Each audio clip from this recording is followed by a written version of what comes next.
Hello and welcome to episode 84 of the Gamers of Lost Spark podcast. I'm your host, Antony Chesson, and joining me this week, it's the other spark on the pod, fresh from training the next generation of gamers, a video game Mr. Miyagi, if you will. It's Mr. Darren. Hi, how's it going? Not too bad, sir. How are you? I'm very good, thank you. Thank you for that lovely introduction. I always look forward and appreciate a fine intro on the podcast. And welcome to any travelling and weary gamers that may be listening to us as well. Hello, you all out there in the ether, whenever you're listening to this. Wow, you're getting deep on the intro. Wow. So, how are you, sir? How's your week been? How's more importantly, how's Sam's education in gaming? Oh wow, it's really weird. I thought I'd blathered on about that a little bit too much, so I didn't plan anything to say about it this week when I get introduced. As the gaming sensei. Yes. What's he doing at the moment? He's playing Ultratron, which was a freebie game on PS Plus a good few months ago, many months ago. It's a twin-stick shooter in a very retro-esque stylization. So, almost kind of like Robotron, I suppose. That's where the name comes from. Ultratron, it's inspired by Robotron. I only just made that connection then, live. And it was around about last July, I think it came out. July, August last year. Anyway, it's pretty good. And he's decided that he liked it. I was like, oh, Sam, don't play that. It's boring. It's got a two-player mode. It's pretty cool. Basically, twin-stick shooter. Baddies spawn in the corners of the screen. You kill them and you get money. That then, when you've done the zone, you can spend the cash on extra power-ups. The more you kill, the more cash you get, which means you can get stronger, which means you can survive the next wave or get more cash to get more. You know the cycle. So I've been playing that, and there was a level that we'd never got to. And the other day, he broke through that ceiling, and he got to the final level. They're broken into chunks of 10. So you've got 10, 10, 10, and 10. Ianitas, I think, is the first one. I might get these in the wrong order. Bellum, then Lose, and then the final level that we never got to before, Letum. Standing there like our nemesis, shaded out, greyed out because we'd never been to it. And anyway, the other day, Sam started from the beginning and just went through each level, and then he got to it. He battled the boss that we'd never beaten. And the first time he battled it, it was one of those awesome gaming moments where he killed the boss, but the last bullet killed him. And the boss had died. Yeah. And he died, but the trophy flashed up for doing the level. And now me and him were like, yay, you've done the level. And he was like, no, but I died. I said, Sam, but you did it. And the trophy flashed up, so it might save it. It didn't, though. So he was like, I'm never doing that again. But he did anyway the next day. He had another go. And when he tried again, he did it. He broke through. So we've been playing this brand new level on that game together. And he was having a bit of trouble. So tonight, the master stepped in. And I had to go. And, so Claire played it then. So Claire stepped up. And so I had to go on Letum, and that was 10 levels to get to the end. I think we'd only got to 5, and we were playing it together on multiplayer. And this was funny. I said, Sam, do you want to play multiplayer? When he was having a single-player game. I said, do you want me to join in? He says, no. And I goes, why not, little one? He said, because if you join in and you die, I'll be rescuing you, and because I'm rescuing you, I'll die, and it'll be game over. And I was like, it's fair enough, because that's what always happens. So we had to go, and then I had to go anyway. And I got to the end boss of Letum, which is called Letum. That's why the level's named after the boss at the end. It was like, oh, wow, I got to the end boss. But the boss killed me.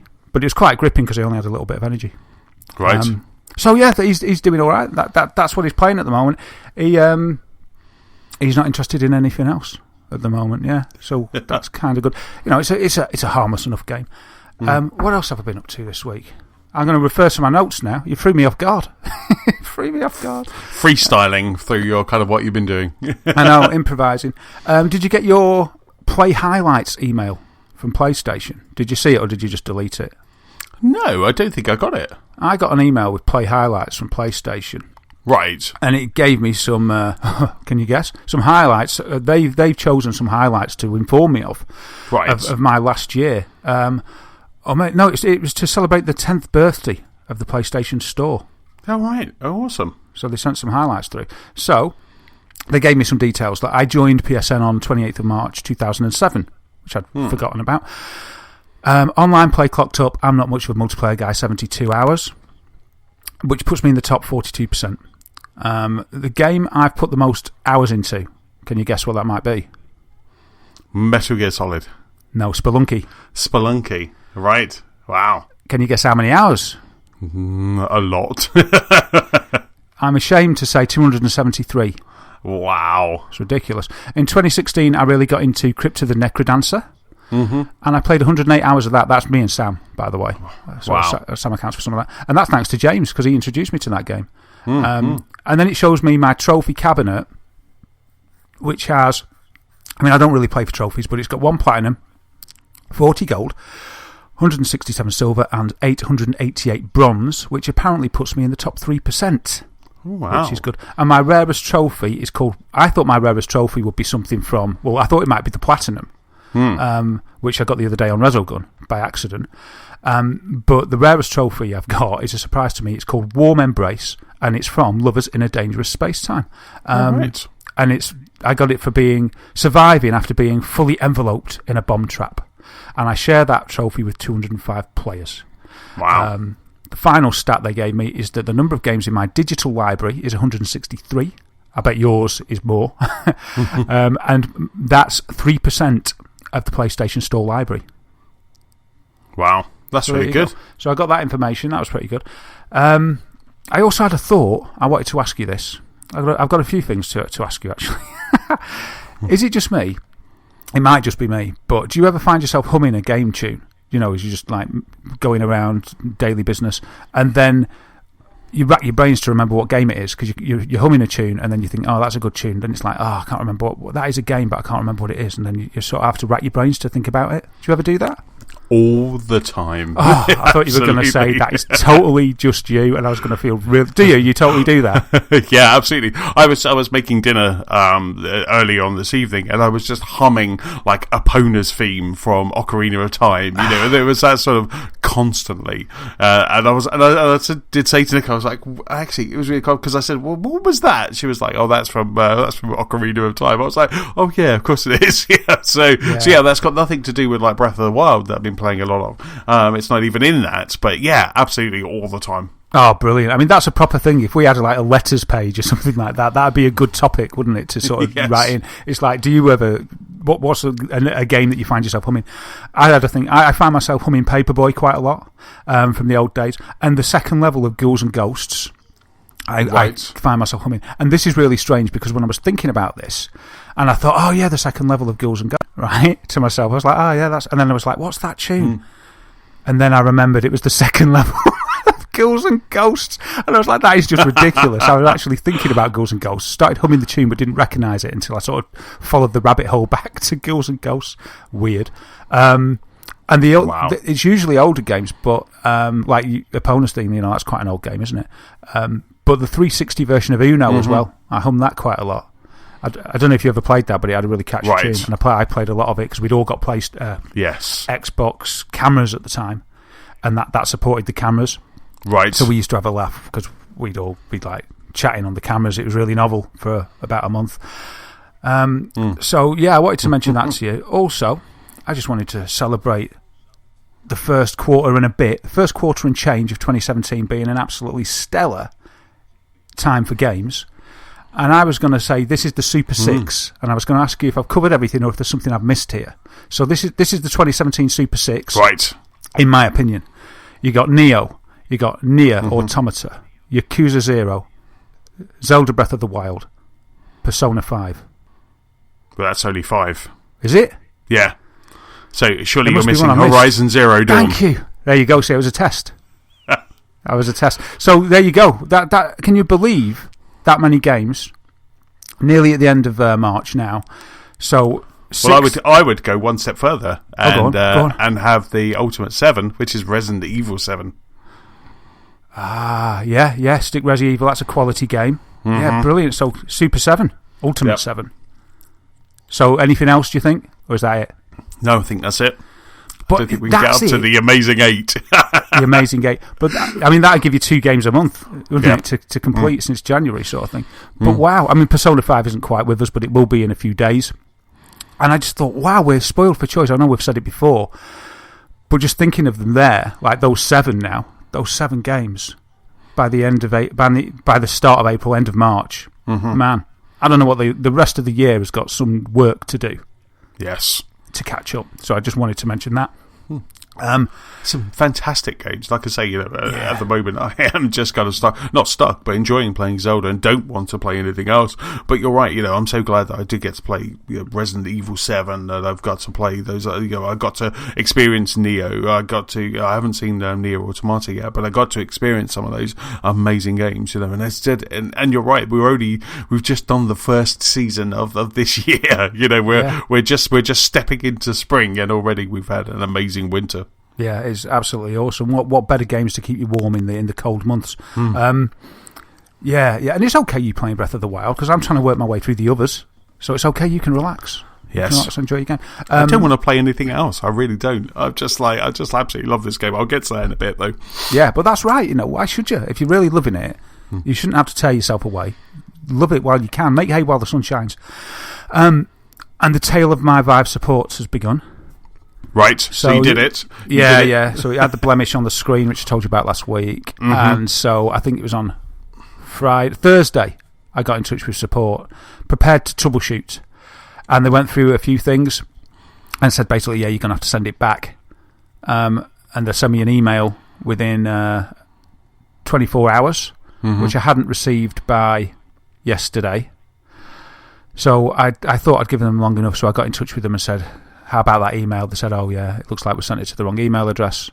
So I gave them the right email address, and they said it'll be with you in an hour or so. So today I still haven't got it, so I went back to them and said, oh no, it's getting a bit much. Can you just send me this stuff, please? It was really nice.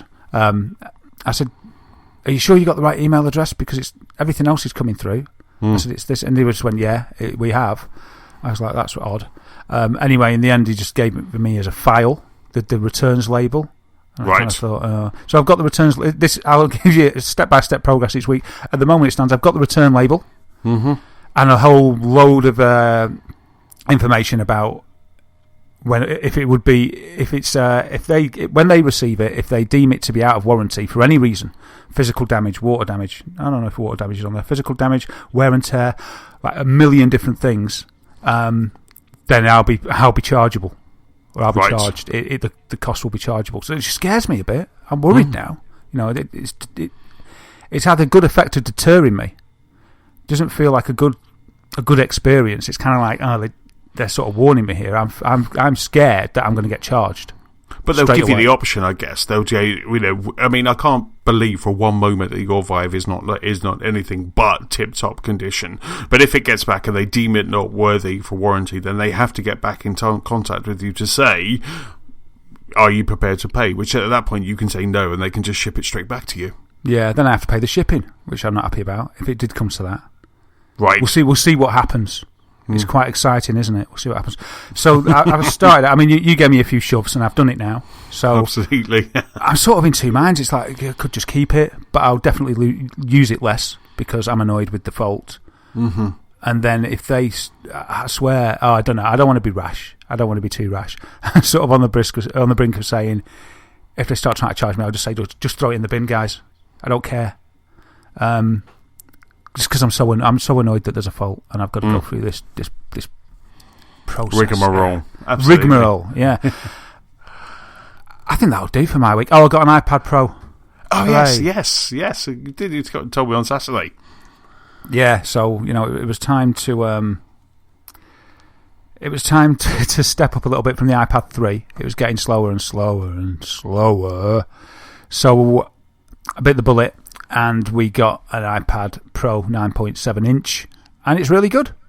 Superb. Are you loving the quality of the new screen? Oh yeah, I'm loving the quality of it, the responsiveness, fingerprint access, all these things that you'll have had for years. That's new to me. I haven't even taken advantage of a lot of the things that it does. Like it takes slow motion video and stuff. I haven't done that. Haven't even taken many photographs yet. I don't really know. It's a little bit, not disappointing, but it's a bit strange because when you've already had an iPad, you get a new one and it's kind of like, this is fantastic, it's brand new, but a lot of it's the same apps and stuff. And I was trying to find an app, a game or something that would show off the power of it, but I didn't know what to get, so I haven't really got anything. Haven't you been in the App Store where there's a whole section for amazing apps for iPad Pro? Yeah, but they're mainly productivity. Right. So I was like, I could get Total War. which is amazing to be able to run on a tablet. But I can't be bothered paying £10 for a game that I probably will never play, apart from to say, "Wow, look at this." So anyway, but it's really good. It's really good. It's fast and responsive, and Sam's happy because Pokemon Go runs okay. Yes, that was essentially why I bought it. Pokemon Go now runs fine. It doesn't run choppy and kind of in slow-mo. Yeah, that's a big in-app purchase. iPad, new iPad to run it. Absolutely. I guess the funny thing was you got your iPad Pro and probably about 2 days later you've now had to upgrade it to because firmware, is it 10.3 came out? Yeah, that's right. Yeah. So you got kind of even extra features. I was a little bit annoyed today actually, because Apple they did an update to the iPad, the iPhone, and also the Apple Watch as well. And the Apple Watch has this button now. When you swipe up on the face, it has a button which is the theater mode button. And so what that does is it makes the screen go black, and you have to tap the crown in order to light up the screen. And just the fact that button exists annoys the hell out of me. I already have a theater button on my Apple Watch. It's called turning it off while I'm enjoying a movie. While I'm in a dark cinema. Yeah. The first thing I do, I sit down, I turn off my phone, I turn off my watch, and then I enjoy the movie. And then so now you're going to have the ability now to be able to just kind of sit there, then your phone will start rumbling, or your wrist will start rumbling, and you can just touch it, and then of course it's going to then light up. So I was just like, it's just such a feature that didn't need to be made, that it annoyed me when I updated my watch and it said updated, the watch is all updated, and I swiped up to see how much battery I had left, and there it was, glaring, looking at me in the eye, mocking you. Well, it's like, oh, look what we've got, and I was like, oh, I hate that so much, I hate it.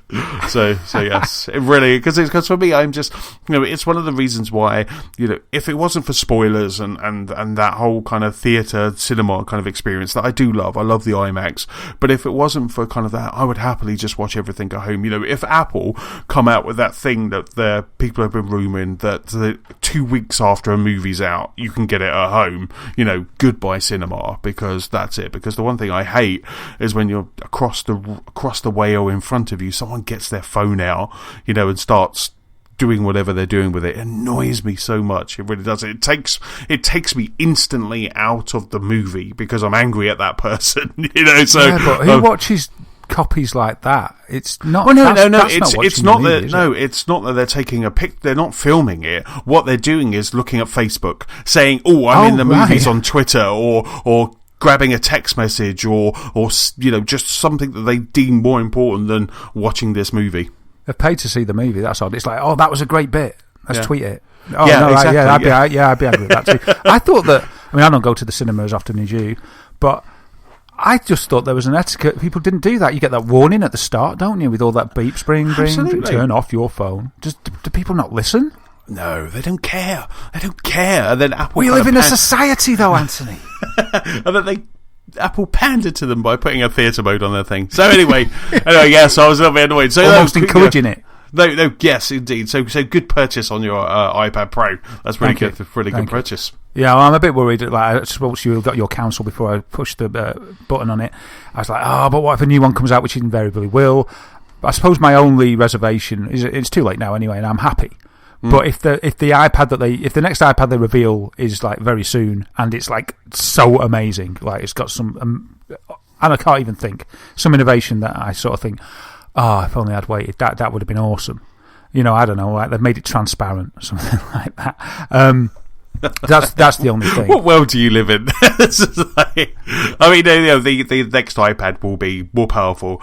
Hopefully, especially the announcement that happened today with Galaxy 8, hopefully the new iPad will be bezel-less. So what that means, you'll have the 9.7 factor, but the screen will be bigger. So, which is, and the thing that, as I said to you on Saturday, was, looking at comic books, go to the DC app or the Marvel app and download some free comic books and just check out comic books on the iPad Pro. It's stunning. It's absolutely stunning. Oh yeah, I should do that. And the Apple Pencil was quite tempting as well. The fine detail that you can get out of that piece of kit is amazing. And I love the fact that you can plug it. It'll charge from the two-way lightning port on the iPad, and 15 seconds of plugging that pencil in will give you 30 minutes draw time. Wow, that's pretty cool, isn't it? But I haven't got an Apple Pencil. So yeah, that's really brilliant. See, I had lots to tell you this week. Chomping at the bit. But that's enough about me. How's your week been? Yeah, my week's been really good. At the weekend, Nicola and I, we went away for 5 days. So we decided that it was her birthday. So it was her birthday on Monday. So we decided that last year we kept saying, we really should go and kind of check out kind of Devon and Cornwall. I used to spend a lot of time in Devon when I was younger.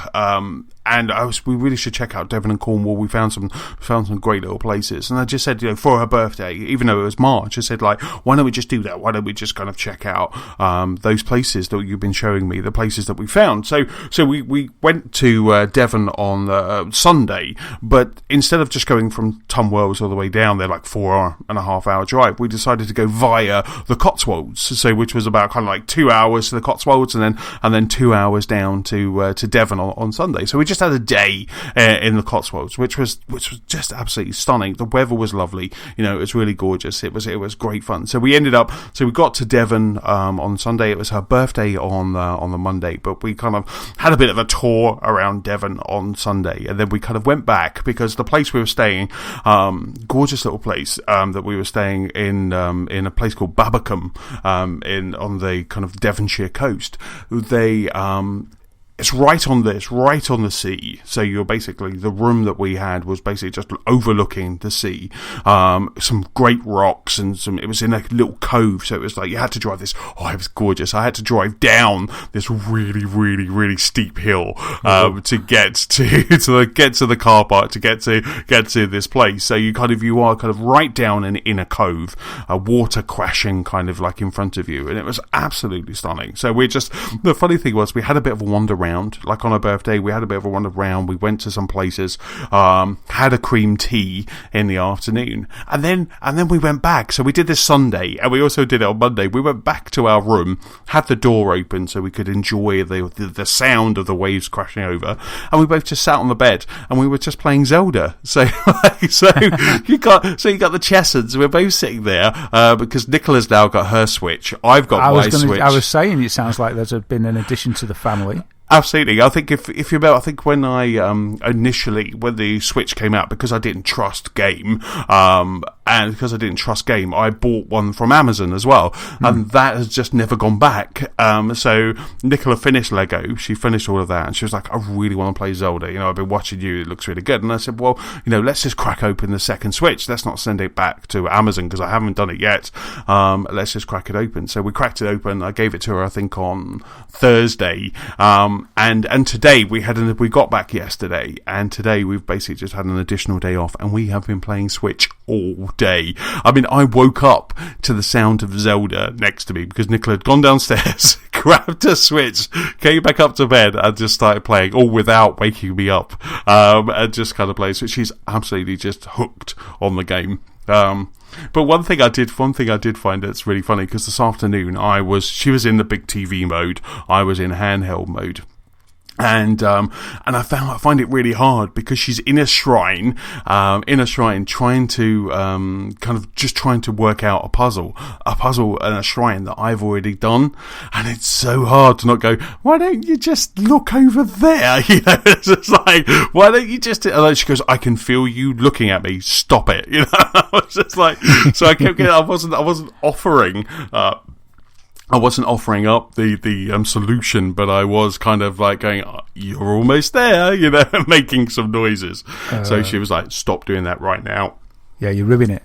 Absolutely. So I just kind of went back down to kind of mine, and it's just really funny, and it's just so funny. So we were both kind of, and it's really cool because we were just chatting. Already I found out a couple of things that I didn't know I can do, because Nicola's quite a thorough gamer, and she's even now she went, I just did this. I was like, I didn't know you could do that, and then, there's some kind of spoilery things, but it was just really cool that we've got that. So it's just really cool that we've so we're a 2-Switch household now. And I tell you something, it was really interesting because I think we were watching Elementary. So I said, right, do you want that Switch? Yeah, do you want to? She said, yeah. So I got it out, unpacked it, just kind of docked the two Joy-Cons just as Elementary started. So I took out my Zelda cartridge and stuck it into Nicola's Switch and downloaded Zelda onto mine, because up until today, Zelda's been kind of out of stock on Amazon. So I just downloaded it digitally. And it only took, like, by the time Elementary had finished, both of those Switches were ready to play Zelda. So it was just, there was a quick update on Nicola's. I downloaded mine. So I'm really impressed at the Nintendo Network. I didn't think it would be. Obviously, it's not got any features and functions of the PlayStation or the Xbox, but so far, setting one up and downloading Zelda has been absolute breeze. Yeah, I mean, it might be minimalistic and what have you, but, ultimately, what do you want it for? You want it to allow you to play with what you want to play as easily. And if it does that, I'm not bothered about a fancy UI. No. And if it does the job, I don't really care what it looks like.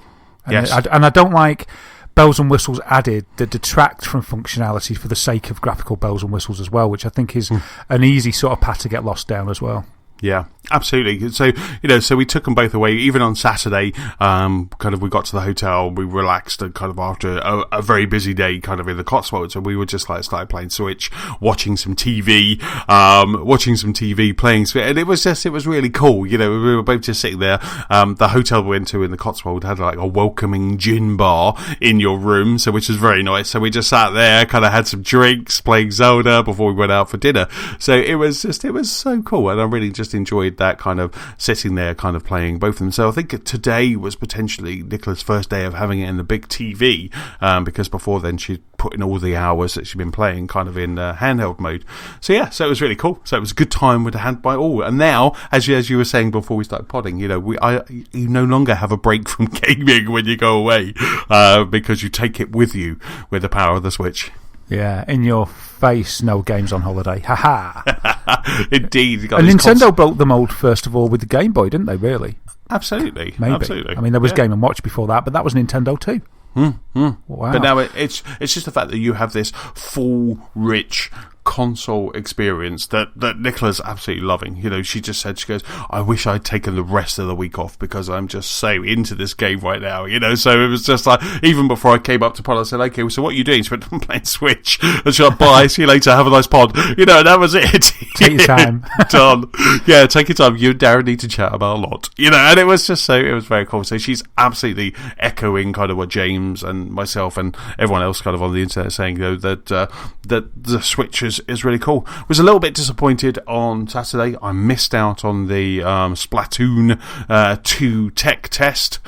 Missed out on that only because I couldn't get my Switch to join the Wi-Fi for some reason. Could not get it. Could get my iPads, iPhones, everything else to join to join the Wi-Fi in the hotel, but could not get my Switch. And I found out through listening to a podcast that all I needed to do was reboot my Switch, give it a proper go into the settings menu and say restart, and then it would join. So I tried a couple of times, tried some different things, tried to tether it onto my phone, and I was like, oh, this is just annoying. So I just carried on playing Zelda instead. So I missed out on the Splatoon tech test, but hopefully they'll have some more of those.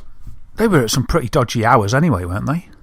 Yeah, I mean, there was Friday night, and then there was some UK or there was some European times, and then there was some North American times as well, and they were the ones at like 3 a.m. in the morning.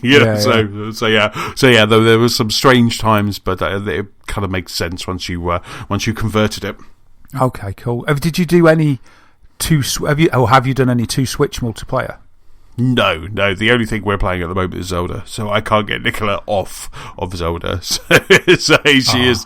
That is it. So it's literally when the battery runs out, it goes into big TV mode, which is what happened today.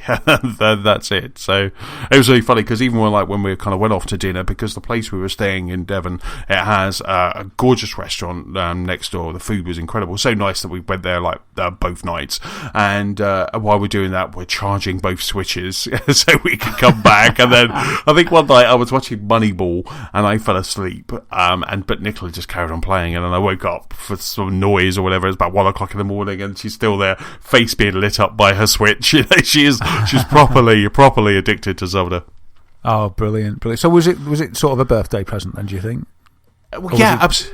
Part. Yeah. I mean, yes. It was a part kind of birthday present, part just because she's just an awesome gamer and wants to game. So, and I didn't want to give up mine. So, there was one in the house, you know. So, because all these things, it's like all these signs together. There could only be one choice, really.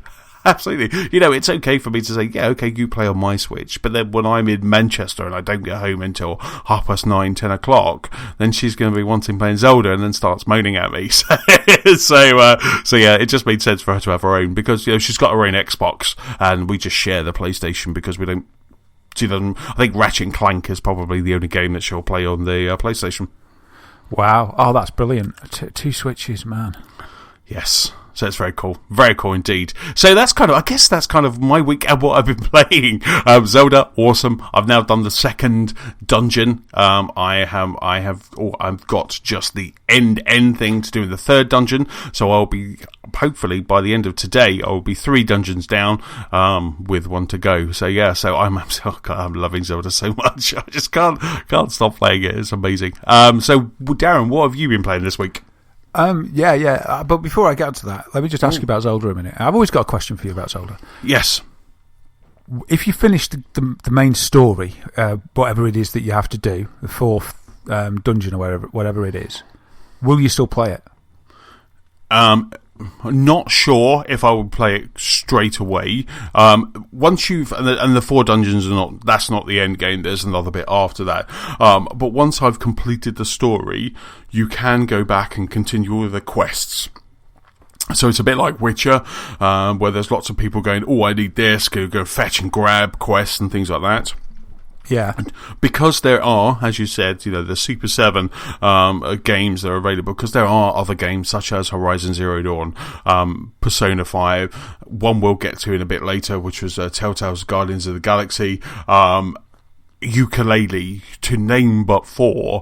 I will probably jump onto another game, but at some point, or maybe when I'm travelling to Manchester, or doing any travel for work, I will then probably just be jumping into Zelda just then. Yeah, that sounds perfectly fine. It's just because you know what I'm like. When I finish the story, I just I'll lose my motivation to play. Happened with Horizon. It's happened with every game, even though at the beginning I say, I'm going to do this again, I'm going to start from the beginning, I'm going to be a bad guy. Never happens. And the weird thing is, I could do side questing in between all the missions, even between the penultimate mission and the final thing, the final end game of the story or whatever. And I'd be quite happy side questing then, but once I completed it, it's like, it changes, the tables turn, it's strange. But yeah, what was I going to ask you about it as well? No, I think that might have been just it. It was about whether you would stop, whether you would carry on. But you're right, there's so many games to divert your attention. It's lucky, because if there wasn't so many games to divert our attentions, well, it's not really lucky, but I think it's helped me resist a Switch. Let's put it that way. I mean, for me, I will, like I say, I'll continue playing Zelda. It's now on my hard drive of my Switch, so I will continue playing Zelda when I'm travelling. Once I've finished the game, I will continue doing it when I'm travelling. Obviously, I was a Kickstarter backer for Ukulele, and I've switched my Ukulele to be a Switch game, because I've already bought it on Xbox as well. You're welcome, Platonic Games. So I have, I will be playing that as well. So that will be my travel game, but I should think that once I've kind of worn out on those, that there's always going to be that I'll just have a quick go with Zelda, and don't forget, we do have some DLC coming later in the year, not the first one that just makes shrines harder, but there is later in the year we've got some continuing story DLC as well, so there might be a time to go back to it then. Yeah, actually, this was the flip side of my question. Would you consider delaying finishing that final end game in order to enjoy the game for longer? Because if you're anything like me, you love Zelda so much that when you've finished it, you may feel a little bit like you've sort of lost an old friend if it's that good. You'll be kind of like, nothing's going to fill that gap, whereas you could just delay it. Would you do that, or is it too... Do you think it'd pull you through it too much, the lure of just enjoying it, you wouldn't be able to stop? No, the story's so good that I want to get to a nice conclusion. And like I say, with Yooka-Laylee, with all the other games that are coming out this year, there's plenty to kind of fill the gap of that old friend, as you say. So I think I would happily finish that game, not as soon as I can, because it's one of those ones where I'm just enjoying taking my time. Like, this afternoon, I was just trying to bump up my heart containers, so I was looking for shrines. So I was just looking around. So even though I finished one of the dungeons and did the puzzle for the third dungeon, I was just like, right, I really need some more. And I found something that I would wish I could share with everyone. I might message James later going, I found this, because there was something that I found today that was just amazing, and a really cool thing for all Zelda fans, and that was just incredible. And there was just that, so I'm just happy kind of going to get that, but at the same time I do want to finish this game. Excellent. Wow, brilliant. I mean, just that paints the picture that it must be fantastic. Oh, it's amazing. It is. We could do our Game of the Year podcast today. Yeah, we could do the Game of the Year and like the 3 runners up probably as well. Yeah, absolutely. Oh yeah, you mentioned Persona 5. That's in the queue. That's coming. The reviews dropped today. Did you see them? No. I noticed just before podding that the reviews dropped at every site. The embargo must have been up at, I don't know what time, sometime before we started to record. Anyway, it's looking pretty consistent 9s across the board. That's really good. That's really good. Yeah, I think got 9 from Polygon, 9.7 from IGN. I know numbers don't matter, but taking on an average across like lots of critics, it's looking like that's quite good. I'm a bit worried that, because I think this year is kind of my year of trying games that I don't usually play. Right. And Persona 5's right up there with another one that, I mean, I like RPGs, but I've never played a Persona game. I don't know what I'm in store for. I haven't got a clue what I'm in store for. So I'm kind of looking forward to it. But I get a bit of a feeling, what if I don't like it? It's meant to be amazing, everybody loves it, but what if I don't like it? It's going to be really bad. I'm going to feel like some kind of weirdo that I don't like it. So I'm hoping that I love it as much as everybody, because I want to love it, because I want to, why do we game? We game for new experiences or experiences that we really love. And then I'm like, I hope it isn't a bit too far out for me or something. So I'm a bit sort of, I've got a bit of anxiety about that. It's kind of like, oh man, everybody loves it so much. Can it stand up to that, or am I just going to think, why do people like this? I don't like it. But I've got nothing to base it on, because I've got no clue about this game at all. But you loved Yakuza 0. That's kind of a very kind of similar. Or maybe this is a little bit more kind of crazy, a little bit more out there. But don't give yourself a hard time if you don't like it. If you don't like it, you don't like it. I don't like it. Yeah. I'm always surprised that no one likes Batman vs Superman, and I like it so much. And Suicide Squad. There's another enigma. I never said I liked Suicide Squad. I said it was a good movie. Right, I'm learning how to sort of sift it now. Yes. I haven't seen either, so I can't comment. Oh my god. Wow. I was going to say, have you seen the trailer for Justice League that dropped over the weekend? No. Oh, it was just incredible. A good friend of mine messaged me, said, I think it was when I was driving, he just basically said, have you seen the trailer? And I was like, instantly went over to YouTube and found the trailer. It looks incredible. It looks absolutely incredible. I'm worried about one thing, but apart from that, it looks absolutely just, I know I said this before, Batman vs Superman, but I stand that it's still a good movie. But there was, it just looks so good. There were some really good trailers, actually. This week we've had Justice League, which looks incredible. Spider-Man Homecoming, which looks very, very good. Nice. And we've got tomorrow, as we're podding on a Wednesday, tomorrow there is the War of the Planet of the Apes, and the teaser drop for that, which looks mind-blowing. I love those films. Yeah, and then also, terrifyingly, dropped today was the trailer for the new version of It, which was just beyond scary. It just looks so scary. Wow. They're really scary, honestly. Maybe I'll watch it. I've never read or seen the It films, which is really weird, because I was into horror films as a kid, but I never got around to seeing them. Yeah, bizarrely, when I was a kid, I used to love Stephen King books, and I loved it, loved Salem's Lot, could never watch the TV show Salem's Lot. Salem's Lot scared the heck out of me when I was little.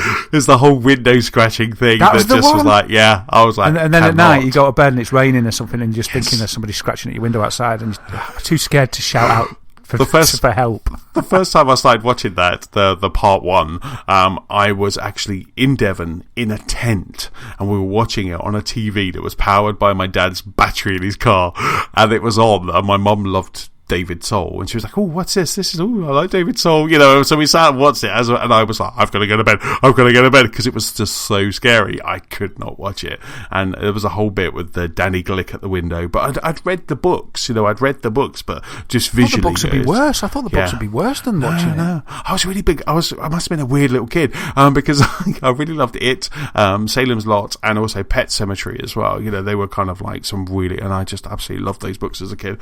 But this new version of it, oh my lord, it just looks so scary. Wow. Oh, excellent. Well, we're in for a treat with films and games.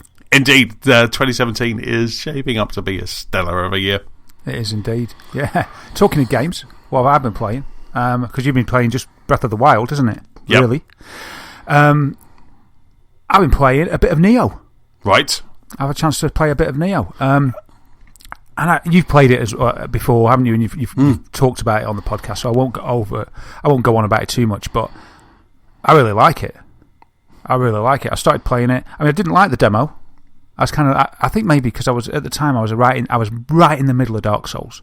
Right. And I played the demo. I was kind of like, this is just a massive rip-off. But the dust has settled now. It's not that new anymore.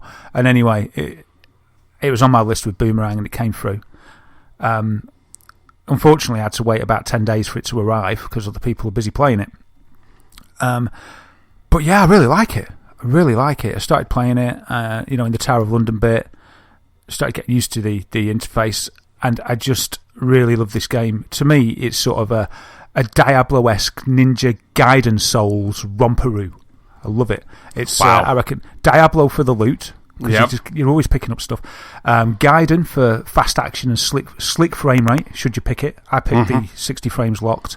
And Souls, because of the sort of save, the way it saves and everybody regenerates, because of the network play, you can sort of summon people to fight against and things like that. So it definitely wears its heart on its sleeve regarding the Souls game. I don't know if it would exist if it wasn't for the Souls games. But it's probably just quite dissimilar enough not to end up in court. But it's really nice. It's so fluid to play. The combat's really good. It's hard. I instantly just felt I just thought, oh yeah, this is good and this is hard. I like this. That sounded terrible. But yeah, but I'm letting it ride. Thank you, mate. You did it. And yeah, man, I was really liking it. But I've had to put it on one side because I want Persona 5. Right. So I've had to stop because I got it free from Boomerang. Mm-hmm. And then I was thinking, Persona 5's out on the 4th of April. So I've got to go. It's got to go back. If I'd have got it sort of, within a few days of actually requesting it, I would have had plenty of time to get more in depth. But as it is, I thought, what's more important, NiOh or Persona? And I really want to play Persona and see what it's like. So NiOh is going to be next on the list, I think. Right. Really cool, really cool. And I might add a little link onto the page about the protagonist, William Adams, because it's based on a real guy who did some pretty cool stuff. Oh, right. Yeah, the main guy, because the game's set in the year 1600. You end up being in Japan after a little introduction sort of tutorial level in the UK in the Tower of London. But the guy's called William Adams, and he was an actual guy that he's based on, and he was alive from 1564 till 1620. And he was one of the few people that actually got to Japan in those days. There was a real-life 5-ship expedition for the Dutch East India Company to get to Japan. Wow. And he was one of the few survivors of the only ship that reached Japan. Mm-hmm. And he became one of the very few Western samurai. So this guy became a samurai. I think he consulted with the shogun, there as well. And the books, you remember those books called Shogun? Yes. And got made into a TV show. Yes, with Richard Chamberlain. That's it. They were based on this guy. Oh wow, really? Yeah. Oh, that's really cool. Yeah, so just a bit of trivia for you there, really.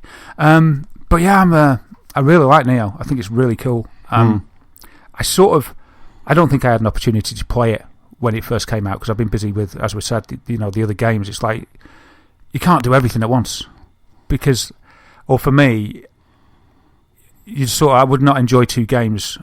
You know, if I'm really involved in one game, two big open world games, it's difficult, isn't it? By trying to play too many, you'll lessen the experience of both, I think. So it's been like one at a time. So I'll be late to the party with NiOh, but it's definitely on my list. I think I'll be playing that through. I got a good taste for it. And apart from that, I've been playing Nier Automata, which I got a code from Square Enix for. Thank you very much. And that's a great game. Really enjoying it. This game is by Platinum Games, so you can instantly tell there's a pedigree there of what the combat's going to be like. And the combat is slick. It's really great. In the game, it's set on a post-apocalyptic Earth. It's thousands of years after the other games as well, because there's been some other games. There was the game Nier, which I think was 2010 that came out, and there's another series called Drakengard that were all they're all the same IP, if you like. But I haven't played those. I've never played the other games in the series, so I'm new in on this. So, but that doesn't matter because this is set thousands of years after all that anyway. So it doesn't matter. You can just go in and play this, and you control an android, a lady called 2B, or a female android, I suppose, and she's got a friend who joins her on her quest called 9S. He's a support droid, and you're a combat droid. And what you're doing is you're fighting on Earth against the machines who have pushed the human race off the Earth into hiding on the moon. And the human race have decided to try and fight the machines by proxy with androids. So you're part of this android force called the Yorha.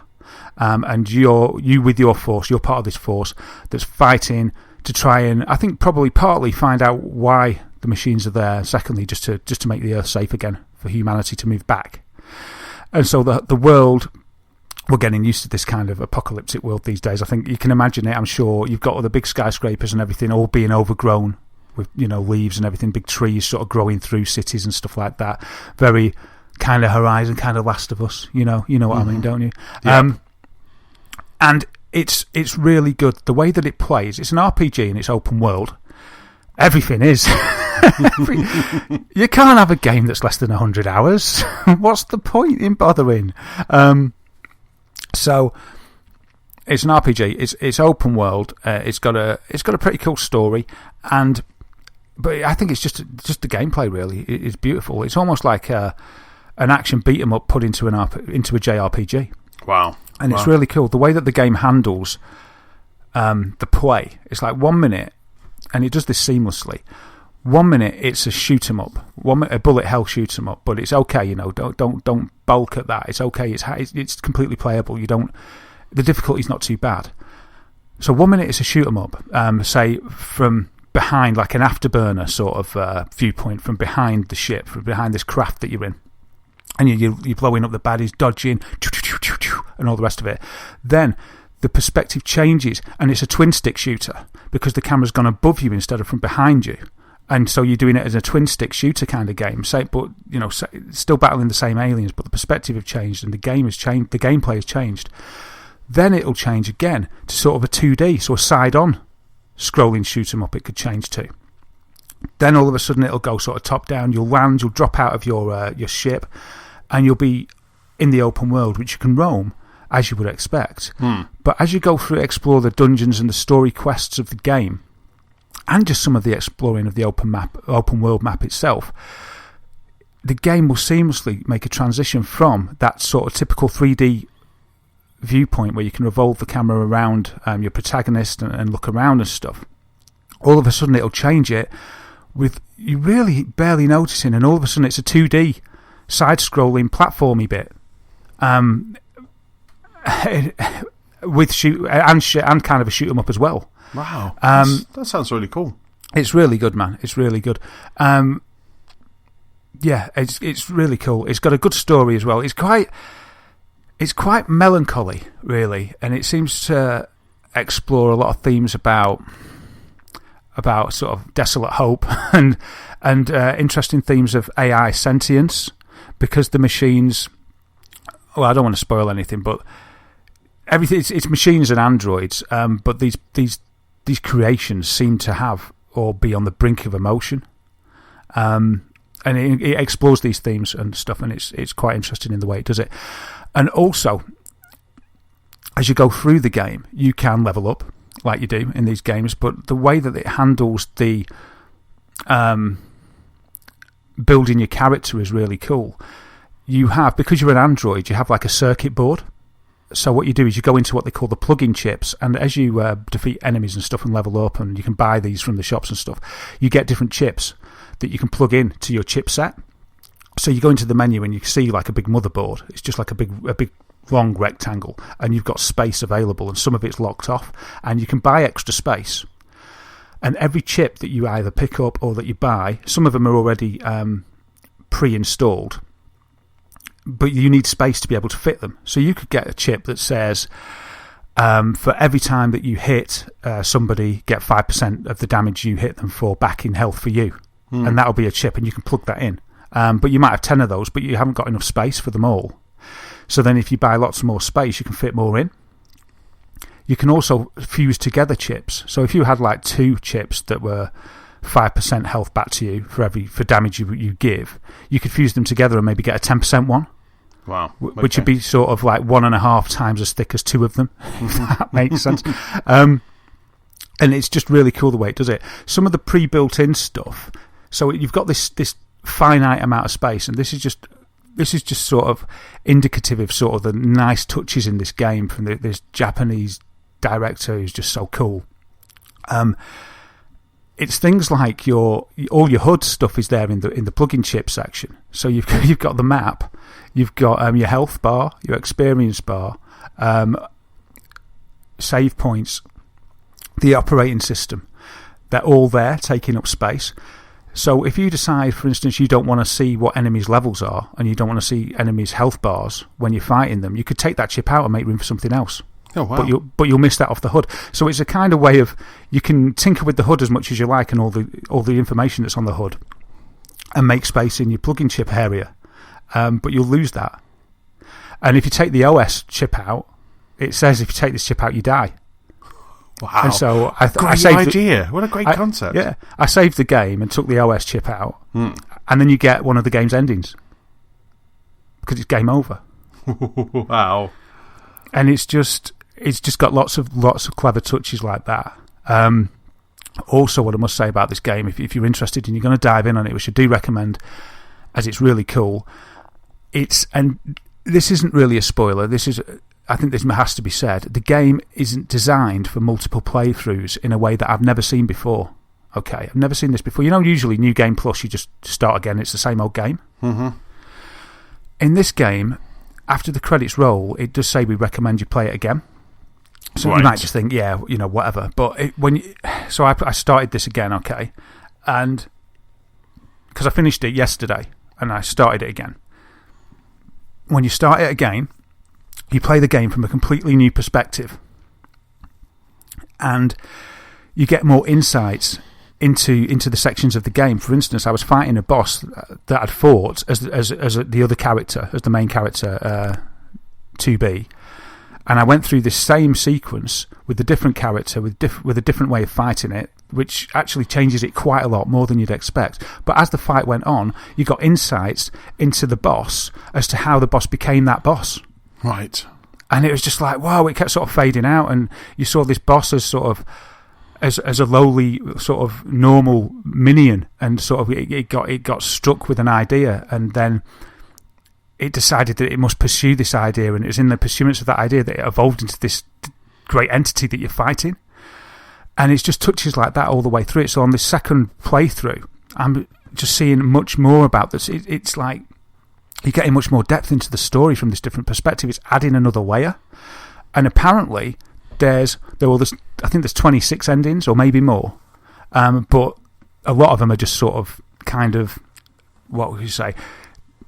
They don't really matter. You know, like taking the OS chip out. Mm-hmm. That'll cause an ending. But there's 5 main endings, apparently. Wow. So I'm not sure if I'll have time to finish it all like 5 times, and I don't really know how to do that, or if I have to do that. But I'm definitely going to play it through this second time to see what happens, and then see what where the director takes me. Then, you know, I've never seen it done before. It takes you on a. It's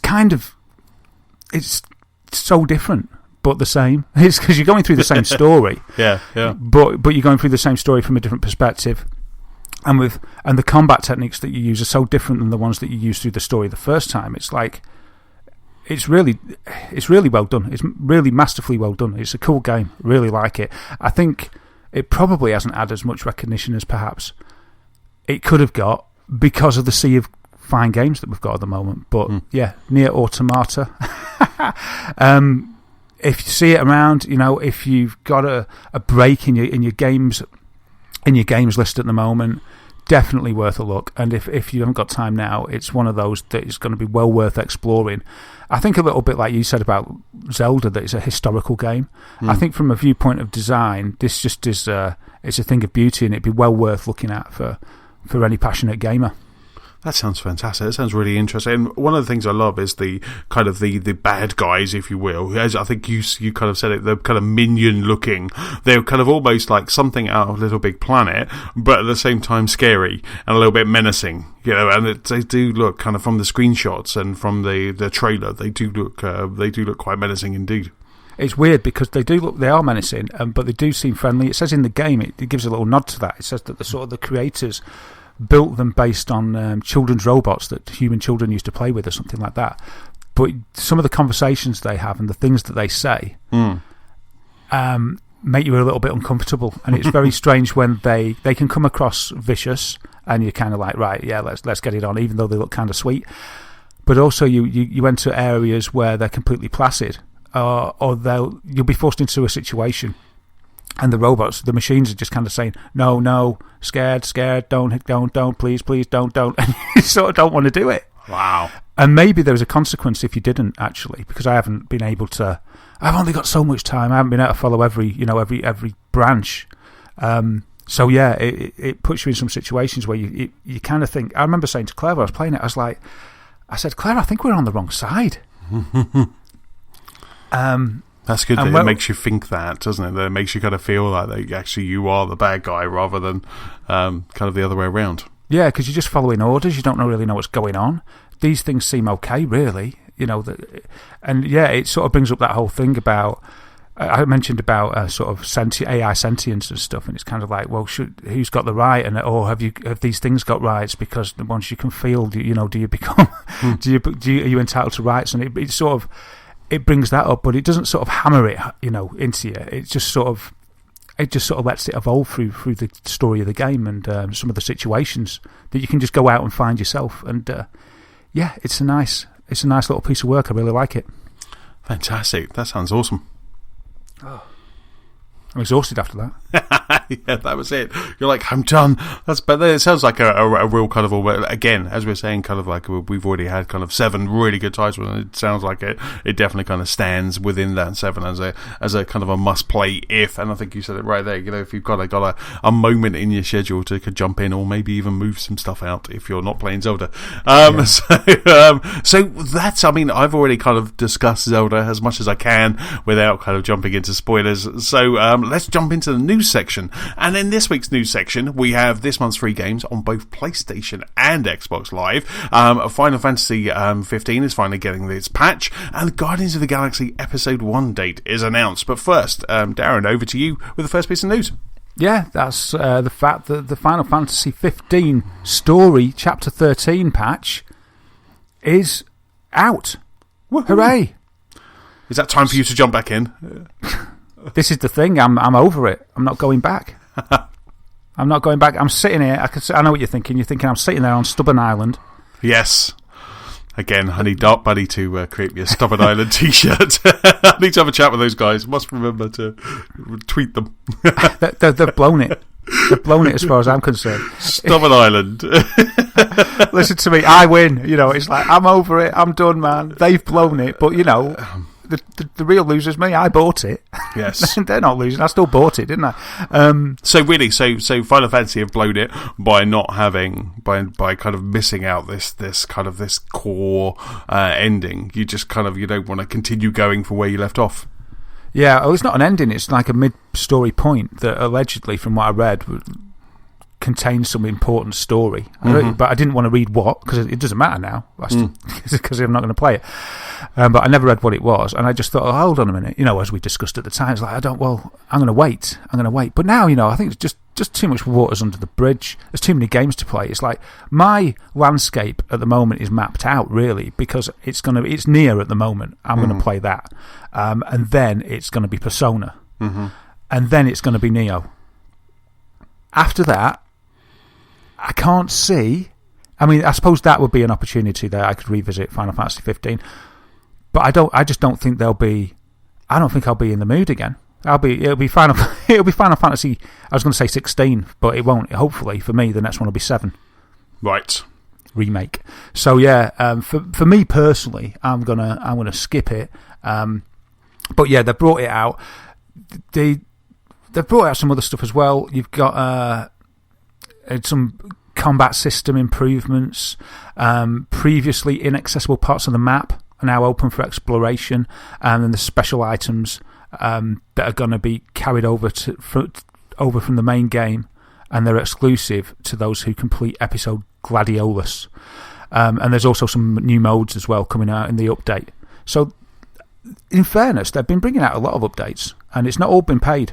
There's been quite a few free updates as well. There's been some festivals. Remember, we reported on that. Yes. All sorts of stuff they've been bringing to the game.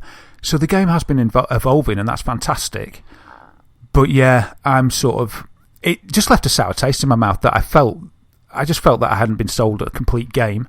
I'd invested a lot of time in it. I was teetering on getting to that point, and I had to stop because I wanted to wait. And now, I just lost that interest in it, I suppose. I just lost my interest in it. I don't want to go back.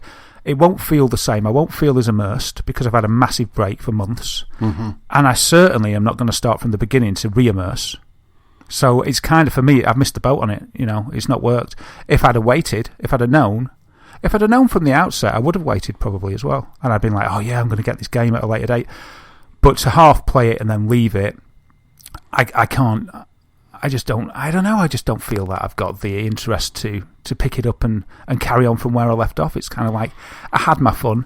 I did play it for a few hours. Do you remember I was gushing every week? I was like you with Zelda. Absolutely, you were. That's what I find hard when you say they blown it. That's why I find it hard to believe, because you were gushing. I mean, I had it for a while from Boomerang, played it, and I was always going to go back to it. So but as we keep saying throughout this episode, there's so many good games. So the thing that always surprises me is when they put back Final Fantasy 15. They put it back by a good 4 months, saying that they wanted everything to be on the disc. They didn't want anyone to download, but yet they had this, as well as you say, there's been lots of patches, lots of improvements. There's stuff for PS Pro. There's all of that has happened since. But it just makes me laugh that now that you do have that complete story, you're like, nope, I'm done. Whether maybe, we get to E3 and they say, right, okay, Final Fantasy VII Episode 1 will be out here, and then that starts getting you excited about it, and then you kind of go back and maybe get caught in the hype then, maybe kind of towards either the summer, kind of the later half of the year, where maybe we've got less games. Because even if you look at the kind of games that are coming out in kind of in the summer, where there's always that drought, there doesn't seem to be any kind of real meaty games that are coming out there. So maybe you'll kind of jump back then. Yeah, maybe. It's kind of that I would definitely be excited about 7. I mean, I'm excited about the remake now, and I feel grateful. The game, gave me a lot of enjoyment. I had a lot of fun playing it. I was loving it. So I have had that time. Unfortunately, I'm going to miss the story. I'm not going to see the climax of that story. But you know what? the months that have passed without it, they've dulled the blade, and I can't see it getting sharpened by anything. Even a bit of a game drought, I can't see that I would pop Final Fantasy 15 in to sort of satiate that gaming hunger. I'd be more likely to play my Dark Souls DLC, because the Ringed Tower, or whatever it called, the final piece of DLC came out for Dark Souls, didn't it? Sort of today or yesterday. Yes. So I've got that because I got the season pass for that. So I've got that to play through. I've also got to finish the Ashes of Ariandel, which is the other DLC for Dark Souls 3. That's the thing with me. Even when I own the DLC, I don't seem to play it. It goes back to this thing about me finishing a game. It's like, that's it. It's kind of like I lose my motivation. It's very strange. I bought the Death Star DLC for Star Wars. Mm-hmm. Played it for about an hour. And I was like, that's brilliant, but never played it again. Not that that's a different case, really, because there's no real story there, is there? There's no quest to finish. But yeah, I'm not good with DLC. If I never play any of the DLC, it's sort of like, why buy it? But anyway, so Final Fantasy 15, I think it's great for the people who are willing to go back and experience that. I mean, I wonder, I suppose there must be a way in the game that you can, if you've, say, completed it or you passed chapter 13, I wonder if it, and I can't really remember, I wonder if it allows you to go back and do the new one. Because what happens if you got to 14, 15, further down the line? Yeah. And surely it can't be that you'd have to start from the beginning of the game to see it. Because that was sort of why I paused there, because I was a bit worried. But if you're interested out there, it's out. And anyone getting Final Fantasy 15 from now on in are going to probably get a slightly more rounded experience, a slightly fuller experience. Fantastic. So the next piece of news is with me, and we have April's free games. So not just games with gold. We normally kind of do it kind of 1 week we have games with gold, and next week we have PlayStation Plus. But they've managed to kind of get it all, so we can do it in one section. So which is quite nice. So we have the free games for April, starting with Microsoft. So starting on the 1st of April, which is this coming Saturday. So the 1st of April we have Rise: Son of Rome. So that launch title for Xbox. I know one that you've always kind of been predicting, Daz, that would kind of make this section would make the kind of free games of gold. So Rise: Son of Rome will be free for the entire month of April. Wow, I expected that to pop up sooner. If I'm completely honest, I'm surprised it's taken this long. I like that game. That was the game that got me to get an Xbox One. Believe it or not, for better or for worse. Absolutely. I think that was like the first game that I played on Xbox, and I was like, this is amazing. Yeah, wow. Who cares that it's a bit repetitive? It looks amazing. I never played it with Kinect, because you could shout at your Xbox, couldn't you, and tell people to kind of hold the line and do all of that. I never did that, but I had great fun with it. Oh, I think I did that because I was all in buzz mode because Kinect came with it and everything. So I think I did a bit of shouting at it, and then I was shouting at it because because the Kinect's right in front of my centre speaker. Yes, it sort of drowned it out. It was like, well, it kind of doesn't work. I was like, put the mic on the pad or something. It was like, did you say something? Did you say something to me? I'll switch off. Yeah, it just resets to the home screen. Yeah. But yeah, I love that game. It's brilliant. So we've got Rise: Son of Rome. If you haven't checked it out, if you're new to Xbox, then it's well worth checking out. And that's for the whole month of April. And then from the 16th of April until the 15th of May, we have Walking Dead Season 2. So the complete Season 2 of Walking Dead on Xbox One. Awesome. So which is fantastic, really good. It gets a little bit kind of tight and tense through some of the episodes, but a really good kind of Telltale season. And then over on Xbox 360, again playable on Xbox One via backwards compatibility, we have Darksiders. So Darksiders from the April the 1st all the way through to the 15th, we've got Darksiders, which is a great game. I really enjoyed that. That was kind of my Xbox version of Zelda, so which was really cool. I know they brought out Darksiders 2 as well, but Darksiders is very cool. And then from the 16th of April, we have Assassin's Creed Revelations. So they've got Assassin's Creed games, and that's from the 16th of April through to the April the 30th. That's a good bunch. It's a good bunch. Not bad from Microsoft. It's brilliant, I've got Rise, but I think that's such a good inclusion. Walking Dead Season 2, that can go with my Walking Dead Season 1 that I've yet to play. So when I do get round to it, if I ever do, I'll be able to binge 2 seasons. Yes. And the 360 games, like you say, Doc, I don't really know much about Revelations, to be honest, but I don't know whether it's a good Assassin's Creed game or not. It's not one of those 2D ones, is it? No, I don't think so. I can't remember. Because they were Assassin's Creed Chronicles, and then there was India. They already gave one of those free, didn't they? A couple of months ago, they gave Assassin's Creed Chronicles China. Yeah. So, but Darksiders is a classic game. It was a good. It sort of came at a spot where there hadn't been anything like that for quite a while, didn't it? I remember, and it got good critical acclaim, and we both enjoyed it. Great game. So some people might not have even heard of that. It's well worth getting. In fact, out of all of them, if you've never played any of them, for actual gameplay, I'd say for graphics you'd go with Rise. Yes. Or for gameplay, go with Darksiders. That's the best. Well, you played Walking Dead Season 2, so that might be in for contention as well. But it's a good game, Darksiders. Yeah, no, absolutely. And there is actually I think there is a deaf innovative version of both of them, but Darksiders 1 and 2 for Xbox One as well. So if you kind of love it, you're enjoying it, like the look of it, then there is also an Xbox One version, like a up-resed 1080p 60 frames version of both of them as well. So that's kind of almost like a first taster, and if you're enjoying it, then you can always kind of get a souped-up version of them. Oh wow, that's always nice. So yes, so that's kind of a Microsoft. That's Xbox Games of Gold, and then over on the PlayStation, on the PS Plus, which was announced today, we've already mentioned Drawn to Death. So David Jaffe's game that we mentioned last week, which was coming to April's Games of Gold, but we also have Lovers in the Dangerous Space Time, which was kind of what you were talking about earlier. Wow, my rarest trophy that I got, with 3%. Yeah, but brilliant game, Lovers in a Dangerous Space Time. Absolutely love it. Fantastic co-op. Is in the same vein as Overcooked, but with probably less argument. I think maybe slightly less argument in Lovers in a Dangerous Space Time. But it's a great game. 1 to 4 player couch co-op, piloting the spaceship through the heavens, picking up space bunnies. What's not to like? It's an awesome game, and the soundtrack's awesome. And it's a great game. I'm smiling just talking about it because it's just a really happy game. That's superb. It came to Games of Gold.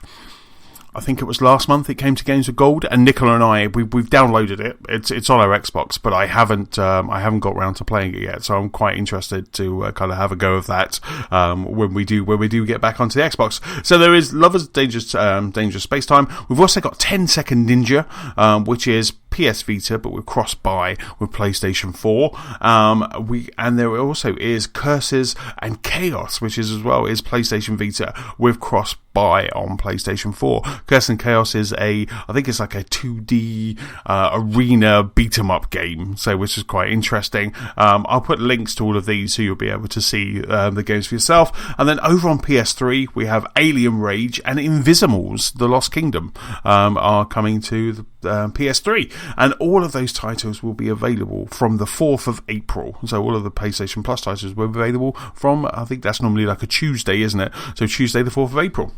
Wow. PlayStation lagging a little behind on the quality there in comparison to Xbox's haul for April, I think. But still, you got Lovers in a Danger. The two headliners are pretty good. Yes, Drawn to Death looks interesting, worthwhile. We don't know what it's like, do we, though? No. It looks good, but we don't know what it's like. Lovers in a Dangerous Space Time is cool. 10 Second Ninja looks pretty interesting. Yeah. I wonder if it's like 30-minute, half-minute hero.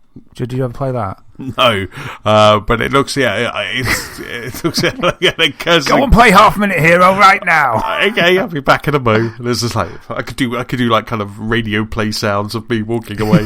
I've never heard of Invisimals and Alien Rage. I don't know what they are. Well, Invisimals was like an AR game with the PlayStation Vita where you could like kind of capture Invisibles, or it might even with the PSP. I know you can capture Invisibles in the real world.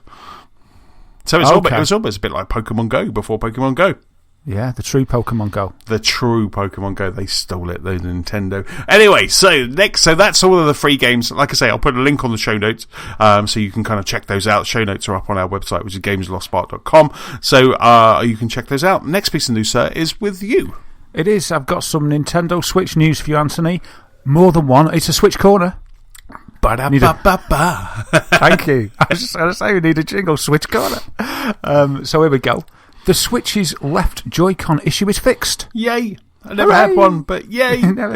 Well, but saying that, friend of the show, Manny, he did tweet that he sent off his left Joy-Con has gone back to Nintendo.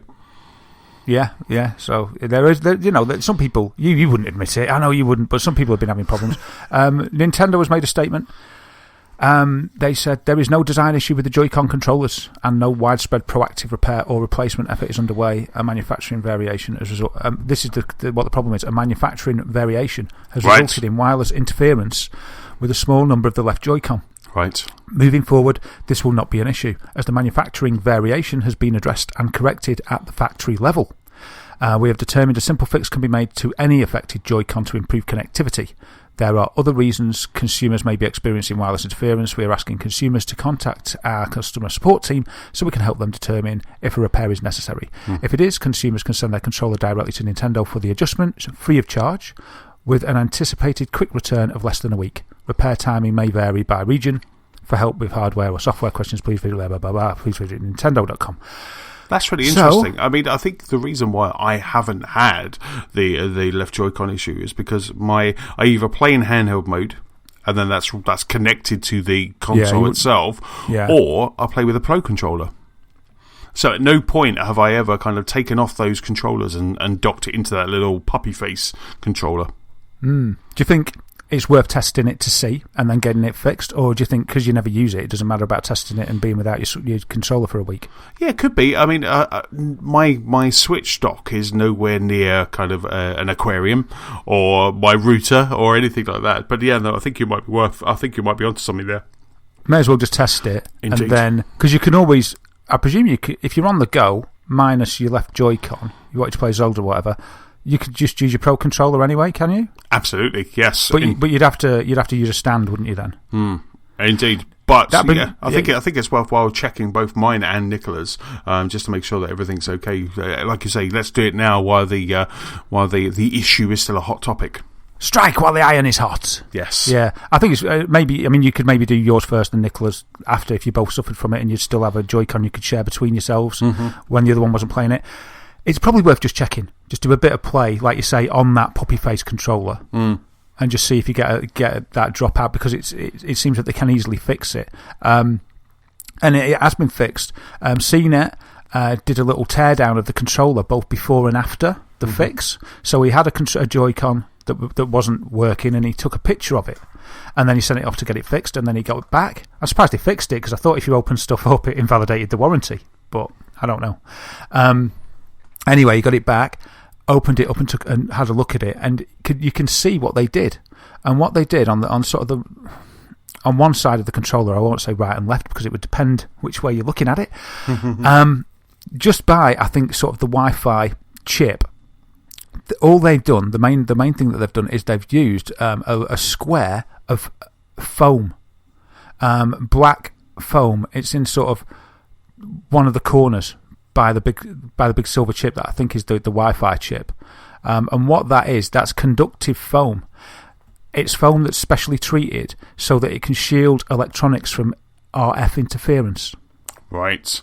So it's used when there isn't space for a traditional shield that might be used in electronics. Got you. So this controller had the problem, went off, came back with this piece of foam, works like a charm. Wow. So that's what that's the fix Nintendo seems to be doing. So that's pretty cool. So anyone that's got that problem, as you say, was it Manny sent his off and he's getting that sorted? It is indeed, yes. They're quite happy to talk to you about the problem, and they'll send it in and get it, and get it sent back to you. It's a shame to be without your Joy-Con, though. Can you play Zelda with one Joy-Con? No.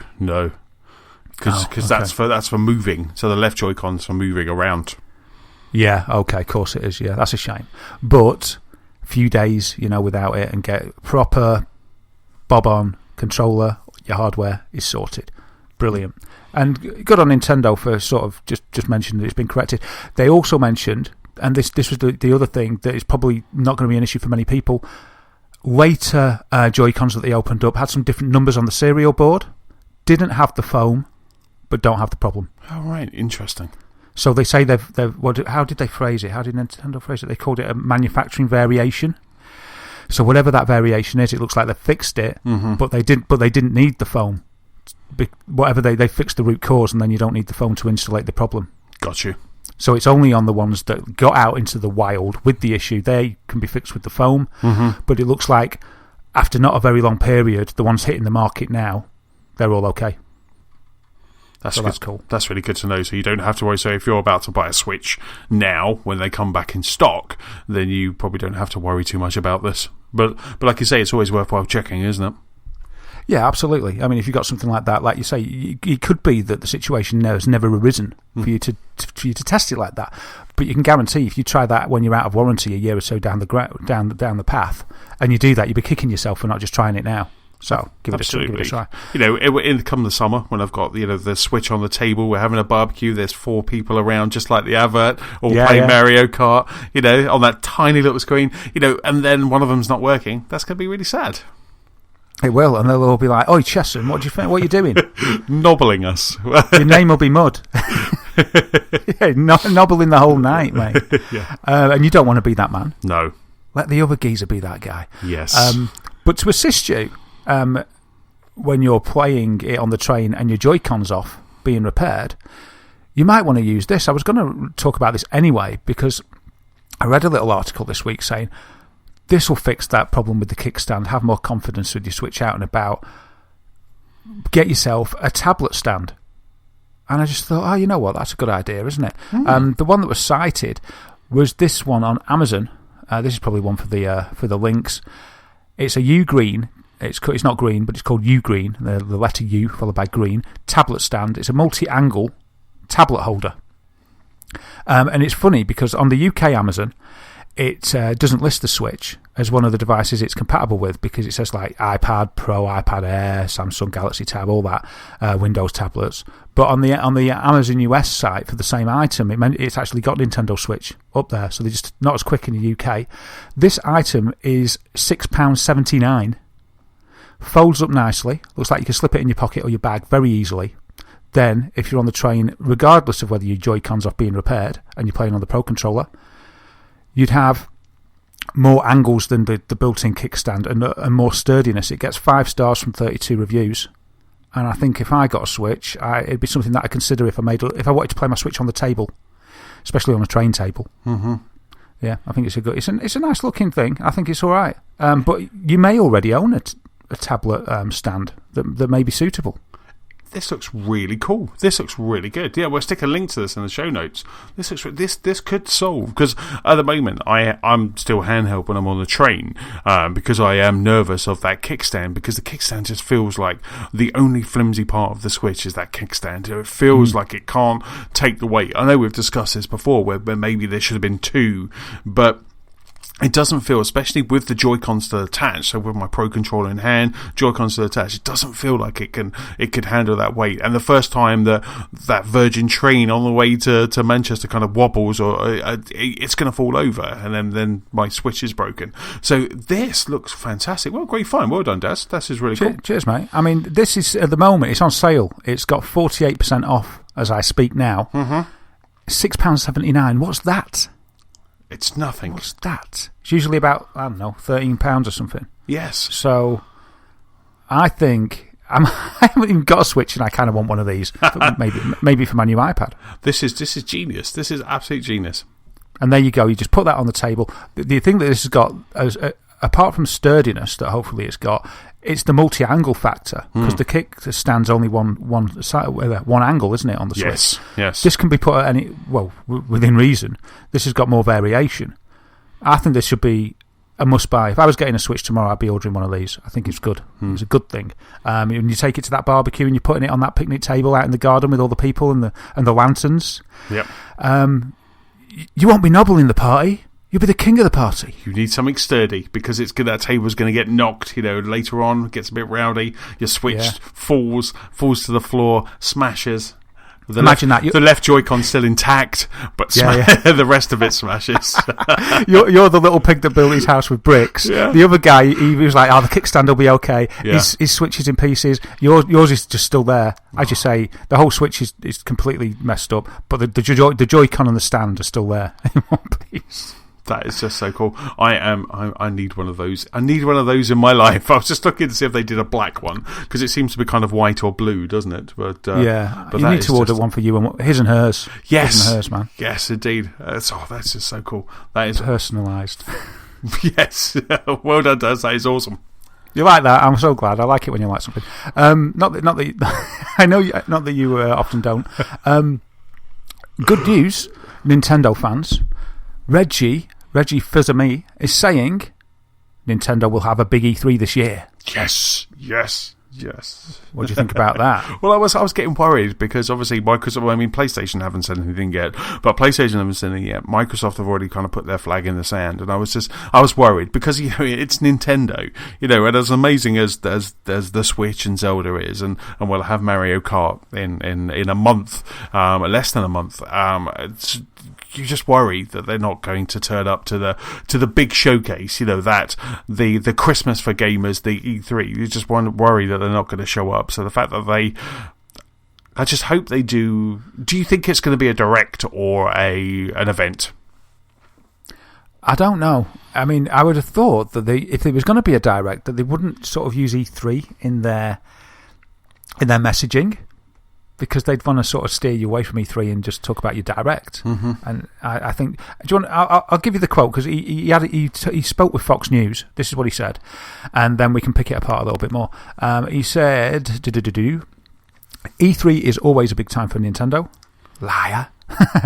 We look at each E3 as a unique opportunity to tell our story, and we're going to have a big E3 this year. We're going to be showcasing a variety of games. We will have experiences for. And then it goes off a little bit. Consumers will be able to attend the show for the very first time, as we know. $250 a ticket, I believe.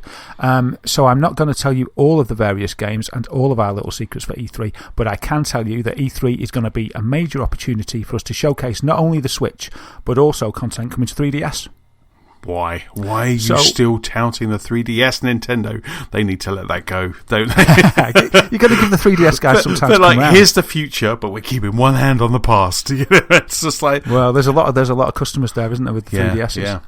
But that sounds like it's... That definitely sounds like it's more of an E3 spectacle rather than a direct, doesn't it? Sounds like they're going to be at E3 for the consumers. But whether they'll be there for the consumers, but there's got to be that kind of... it's just tradition that do they just kind of... Microsoft on the Sunday, Sony on the Monday, Tuesday, Nintendo do a direct. And then it's like, and all of these are available at E3, and playable at maybe. E3. That's the tradition, isn't it, really? So, we'll see, I suppose. It's funny you say Sony hasn't said anything.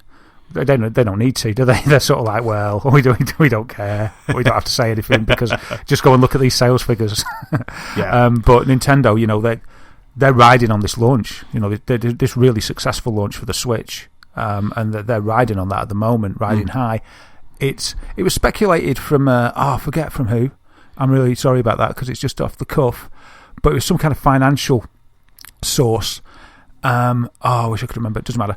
And they were saying that basically it was a great strategic move from Nintendo to do the launch when they did, because it was so quiet.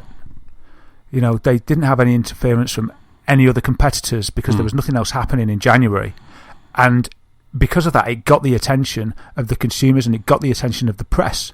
And it did some kind of aggregate on the number of news stories from all the main players. And PlayStation was well out there.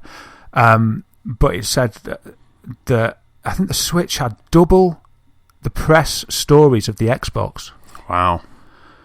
Because of the way that they did this launch in January, because they really there was a lot of resonance there because there wasn't much going on. So I just thought that was good. And it was saying that because of that, the sales are good and sales are good. I mean, if the sales are good, you're going to get more games because there will be more devs interested, and then that cycle's going to cycle upwards instead of what it did for the Wii U, where it sort of cycled downwards because there wasn't the interest, so there wasn't the sales, so there wasn't the devs, and that just went round in a downward spiral. This, with fingers crossed, if they can plan this right, it looks like they could be riding on an upward cycle. Indeed, and they've also doubled production, haven't they? They've gone from a predicted 8 million units, their prediction before launch, to now they're 16 million units, and they've actually kind of doubled at the production factories to get more of these kind of out on the shelves. Yeah, Reggie's saying that they're breaking sales records all the time at the moment. I mean, we're kind of in the honeymoon period, so whether or not they keep this momentum up will remain to be seen.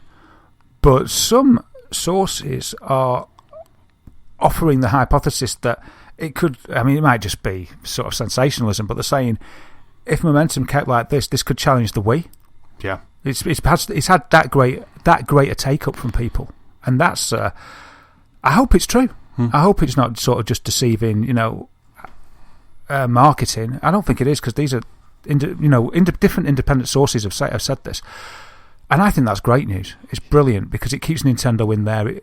It makes me feel happy that, even though I was disappointed, as I've said before, with what the Switch is, but it means that idea is a success and that they'll build on it. And I think that's fantastic. And it means that there'll hopefully be a Switch 2. I saw some other people with opinions like, do you think PlayStation and Microsoft will see what Nintendo's done and be tempted? I mean, obviously Sony had already done it with the PSP or the Vita.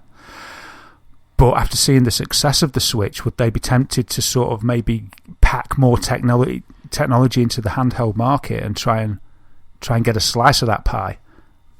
Yeah, do you think they would? Absolutely. I think it's a bit mean if they do, but it's business, isn't it? Indeed. I mean, I think that was actually, it's quite funny because that was one of the topics of conversation that Nicola and I had on the way home, because she was like, I'm really loving this so much, the Switch, because it's like really good graphics, it feels great, it works great. Why isn't there one? Why can't? She went, why can't I play Gears of War like this? Why can't I play my Microsoft games like this? Which was really interesting. So it was almost like I want to play other games. Why would you ever want to play any other games? Because the fact that we went away and we're planning our kind of bigger holiday, she's like, what? I want to be able to take Gears of War with me. I want to be able to take Viva Pinata with me. I want to be able to do that. I want to be able to kind of do that by hand. So she's already kind of questioning. So I would be shocked if those kind of conversations are not happening right now at Sony and Microsoft, because it's quite interesting. One of the podcasts I listen to is a Microsoft podcast. All of the people, all the presenters, they've all got Switches, so they're interested, and they're just gamers anyway. Major Nelson, he's just a gamer anyway. He plays a lot of games, and he's got one. So there's definitely, you can imagine, you're in Microsoft, you're in Redmond, and there's Switches everywhere. So it's going to be just kind of natural instinct of like someone saying, why don't we make one of these? But that's always my answer for everything, because I love my Xbox. I am, a big Xbox fan. So it is just whenever I get something like that, I'm like, why can't I do this with Xbox? Why can't I? And it's always, why can't I do this with Xbox? Why can't I do it with Viva Pinata? But I see, it's definitely, and as for the Vita, I'm now towards the kind of end of be playing with my Vita. My Vita was very much my indies. It was very much for indies. The last kind of AAA kind of title I played was a Lego game. And then after that was always the ones I got from PS Plus or any of the indie titles. The Nintendo and the Nintendo Switch is now starting to kind of fill that gap. Today we got Snake Pass. So Snake Pass came out on both Xbox, PlayStation and Switch today. So if you've instantly got an indie game that's getting high praise across the board. People are saying this is a Rare-esque game. This looks like a Rare game. It feels like a Rare game. It's and that's now available on the Switch. So I've now got that as well, and it looks maybe just as good as it does on my Xbox. And it's yet to try it out, but I think I might kind of give it a go. But that's now available on my Switch to go. So it's like, why would I want to play any of my any of those indie titles on anything but? I'm waiting for Stardew Valley for this. So Sony, because they had that market sewn up with the Vita, now Nintendo are kind of, they've got a tank on their lawn, and they're like, we're kind of gunning for you. We're going to take the indie box now for the Switch. Thank you very much. Now, does Sony just go, okay, fine, you can have that, or do they go, here's the Vita 2, time to dust off that patent? Here's the Vita 2. Yeah, interesting, isn't it? And like you say, there's so many good games that, I mean, some games wouldn't be the same. No, on the small screen, or it couldn't do it. But there's so many. Like, is Overcooked coming to Switch? I don't know. Yes, if it is, but like, it is. Overcooked's coming. I mean, how could you run Nier Automata on or Horizon Zero Dawn? You couldn't run those on the Switch. Yeah, I think maybe they could do something with Nier. Right. It's not. Maybe they could. And what was the other game I was thinking of then? It doesn't matter. Sorry to interrupt you. It's gone. But like Stardew Valley, all those indie titles, they're all kind of coming. Rogue Trooper, which I'm very excited about. All of those ones. We saw that big screen full of indie must-haves that are coming this year. Nintendo have quite a big presence at Rezzed, which is happening this weekend. That's very much for indie titles, so they have a big presence. When Nicola fired up her Switch before I came up to Pod, I noticed that they were even advertising Rezzed when you fire up the Switch. So straight there on the top left, it had like Nintendo at Rezzed this weekend. So there's playable titles there, and so they are touting it. You look at it, you look at the games that are available now. There's a lot of Neo Geo games and indie games. We're now getting that. I think is it HR machine, or there's a something. Can't remember what it's called. Yeah, human resource machine. Thank you very much. There's that. So human resource machine, World of Goo. There's all of those games are now available, as much as a whole load of Neo Geo, Snake Pass as well, and it just keeps going. Oh, that's what I was going to say. Yeah, if Microsoft could make one, imagine with Xbox 360 backwards compatibility on it. Absolutely, and Game Pass. You imagine if you had one and you had Game Pass.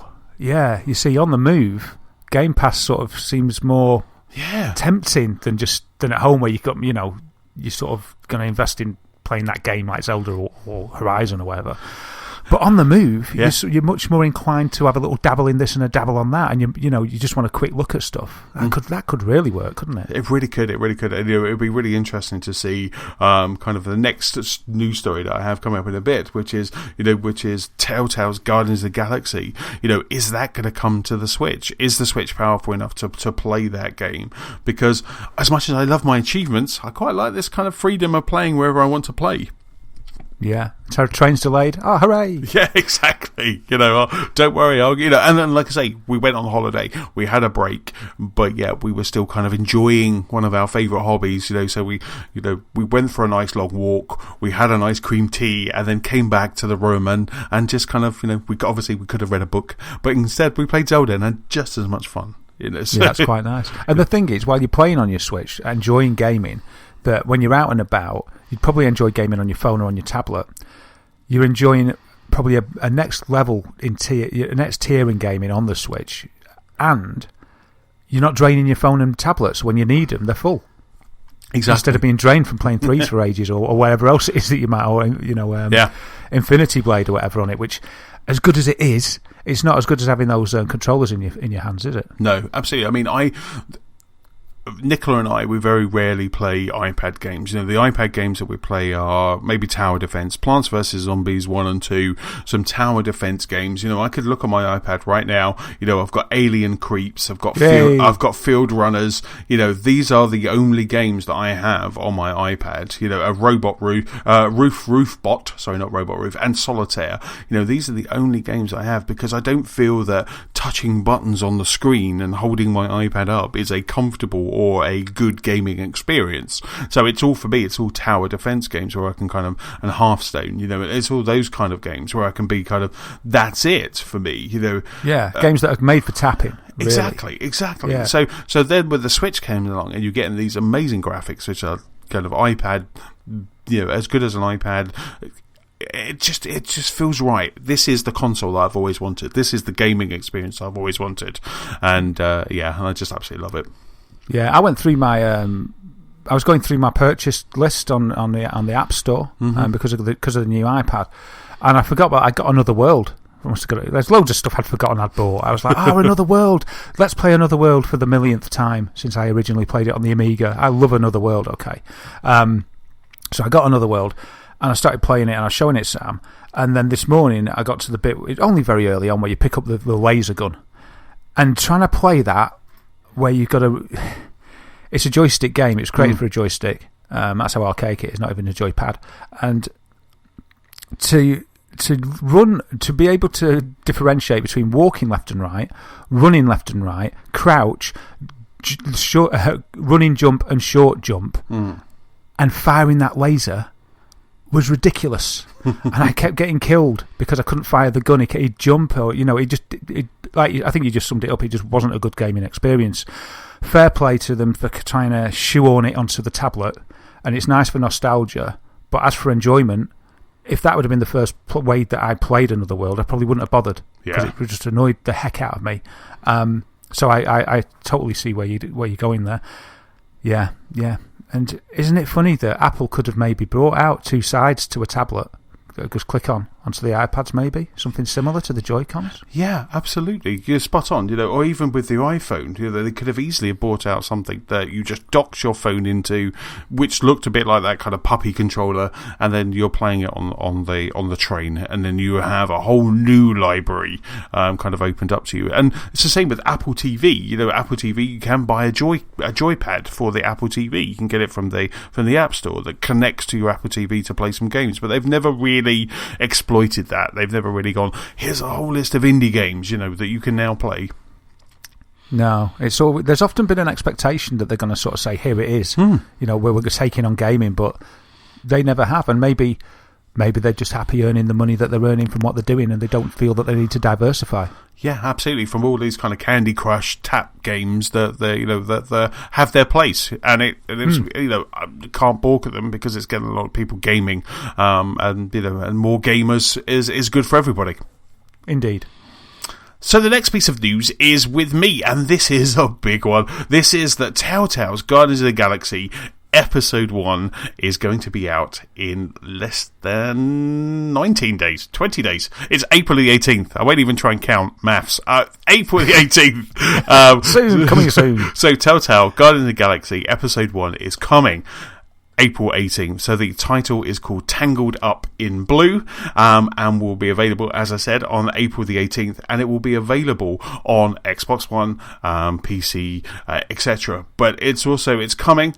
You can buy that kind of day one digitally, but it also is coming to retail stores. So similar to what they've done with Walking Dead, they did it with Minecraft as well, that you can buy that disc-based version of the Telltale game, which comes on disc. You just get episode 1, but also the season pass, and obviously the rest of the games have to be downloaded. So this is episode 1. It's called Tangled Up in Blue.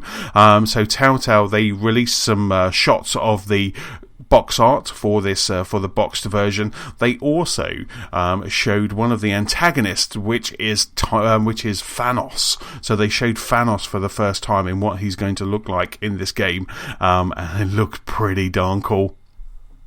Wow, 2 weeks and change. 2 weeks and change. See, this is really cool because, the 28th of April is when Guardians of the Galaxy is coming out. So we've got we've got less than a month till Guardians of the Galaxy. Yes, 28th of April. I'm already so soon. Yes. Oh wow! I'm already checking kind of the Showcase Cinemas on a daily basis, waiting for the tickets to the IMAX to come up to be able to pre-order them. I can't wait for this movie. I'm quite excited about it. Oh wow! I thought it was miles away. That's brilliant. What a surprise. That's awesome. Yeah. So 28th of April, worldwide release on the 28th of April. So yeah, I cannot wait. It was actually quite cool, because this week, Dark Bunnies, who obviously, I kind of buy a lot of their tees. I now have a t-shirt addiction, thanks very much to Dark Bunny tees, but they released a new design for Guardians of the Galaxy, which is really cool because there is a TV trailer where Star-Lord says, I'm not going to answer to Star Munch, and they have basically Star Munch, so it's a really cool blue t-shirt with Star Munch on the front of it. So I've purchased that. It hasn't come yet. I think they're printing and shipping it this week. But so yes, I've ordered one of those, so I already know what I'm going to wear when I go and see the movie. I've already got my Dark Bunny tee already kind of ordered and ready and waiting for it. You'll be sad if you don't get someone saying, "That's a cool t-shirt, mate," or just at least a nod. Yes. If you don't get a nod, you'll walk home sad that day. Yeah, indeed. I got a nod when I went to Rogue One. I went with my Scarif t-shirt, and some guy was like, "Oh, that's a really cool t-shirt." The guy doing popcorn, so that's a really cool t-shirt. I had my Chewie We're Home for episode 7, and that kind of lots of people wanted to know where I got that from. So it was almost like you needed to give out business cards for Dark Bunny when you kind of had that t-shirt on. So I will be gutted. I mean, today I am sporting my move away from the mic there, but today I am sporting my Logan t-shirt. They had another new design, which was Logan from the movie Logan, Logan's limousines, because Wolverine's driving a limousine in the movie, and it's bloody awesome. It's a really cool design. So brilliant. He does loads of good stuff, doesn't he? Yeah, totally cool. He really does. I'd love to have his brain, because the chap who kind of runs Dark Bunny Tees, I'll stick a link as well to the show, because there's if you like kind of nerdy movie trivia and movie and TV kind of t-shirts and kind of have kind of that sort of stuff, this site is just amazing. There is, but warning, you need to protect your credit card when you go on, because it's just that it's just I want that. They have lots of really cool Walking Dead t-shirts as well. Some really kind of, it's almost like there's just a little kind of tagline to a movie or a TV show, and that just, there's a spark of creativity that comes from Dark Bunny, and then suddenly, the next day, he's just working on a design that's always just amazing. So, I'm absolutely in awe, and I do love their stuff. And the t-shirts are really good quality as well. Yeah, I really love it. And what I love about Dark Bunny is that, if I love a film and I want it on a t-shirt, I don't want a t-shirt that just says aliens. No, you know what I mean? Or, yes. I don't want a t-shirt that says Prometheus. Yes. Or, I don't want a t-shirt that just says Guardians of the Galaxy. But I love the way that they take, a certain nuance from the film. Yes. And that creates the t-shirt, so that only people that know will know. Yes. And it doesn't look like you're walking around saying Walking Dead Season 1 or something like that on your t-shirt. Yeah. It'll be something like one of the characters, like that woman that's got the chained up zombies, I've forgotten her name, and it'd say something that, if she had a catchphrase, it'd be like her catchphrase. Yes. And so only people that would know, but it looks cool to everybody else as well. And that's what I love about it, because I hate things that are too obvious, but I like it that it's just subtle, isn't it? But cool. Really I had this vision of you at the end of episode 7 in the cinema, and everyone's standing up, big ovation at the end of the thing, and you're like, wow, yeah, and you stand up too, but basically they were all facing you, and they were giving you a clap because of your t-shirt. After the end of episode 7, my t-shirt was then very sad. My t-shirt was a sad t-shirt. It's really interesting, actually, because I love my Scarif Beach t-shirt. But there was a tweet this weekend, because obviously Rogue One is coming to video on demand, Blu-ray, wherever you are. It's coming very soon. It will be here for Easter. I think it comes out on Monday. And Scarif Beach, which is that last big moment in Rogue One, got its name because Gary Whitta said to Gareth Edwards, said to him, right, it's your turn to name something, so I want you to name that planet. And they went to Starbucks at Lucasfilm, and they kind of had a coffee, and then the barista went, I've got a latte for Scarif, because he actually said Gareth, but he misheard him and said Scarif, and Gareth Edwards went, yeah, that sounds right, we'll do that. So they named Scarif Beach after a barista mess up. Brilliant, I love it. It's so cool. I just thought that was just absolute genius. They wanted the sand coffee coloured, but the budget didn't run to that. Yes. But it was just so cool that that's a brilliant piece of trivia. Indeed. There you go. So the next piece of news, sir, is with you. Yeah, and so on to Mass Effect Andromeda, which we talked about a little bit last week. It's out now. It's out now. So let's have a talk about the sales, because, well, we haven't got any hands-on information for you listeners. I did the first 6 hours, and I haven't gone back to it. Yeah, sorry. Yeah, sorry, of course you did. So, yeah, I haven't got any hands-on, and Anthony's done 6 hours, and he's never going back. Well, never say never. But, you probably can say never. So it's hit number 1. So that's good. Right. It got sales. It got to number 1 in the chart. But that's physical. And this is a point that Eurogamer made. It said, yeah, it might have got to number 1, but it's different now. It doesn't take into... We don't really know the digital sales, so you don't know where it's placed in that ecosystem that we have now. Because we don't really know about the digital sales. But what we do know is that it sold fewer physical copies than Mass Effect 3 did. Wow. During its first week on sale. And Andromeda had an extra day as well, because Andromeda launched on a Thursday, but Mass Effect launched on a Friday. So it had a whole extra... Mass Effect 3 launched on a Friday. Right. So Andromeda's had an extra day's sales as opposed to Mass Effect 3, but it still didn't sell as many as Mass Effect 3. But you could argue that, well, maybe lots of people are buying it digitally. So it's difficult to say, isn't it? But, I mean, digital sales are definitely on the rise. And just as an aside, there was a few reports that I noticed about GameStop having a bad fiscal year. Shares plummeted in light of less sales. So more people turning to digital. They're looking at closing 150 stores, which is really sad news. Wow. And I think they're probably one of the biggest game sellers in America. So that's a good indication of the trend, isn't it? I would say that maybe that would be mirrored slightly in the UK. We're a smaller country, maybe it's mirrored, maybe it's less, I don't know. But it doesn't bode well for bricks and mortar stores anywhere, I don't think, if the biggest chain in America is closing 150 stores due to a financial downturn on lack of sales. Well, I did see that Game posted similar as well. I think there was... Oh, did they? I must have missed that. Game in the UK had bad sales. Yeah, bad sales. So... I won't say anything about that. Yeah, but both of us have got our own thoughts here. But what I do think bricks and mortar stores are kind of good for is picking up a console on day one, if but then you just get it from Amazon, wouldn't you? Yes, yeah, absolutely, and will forevermore get mine from Amazon.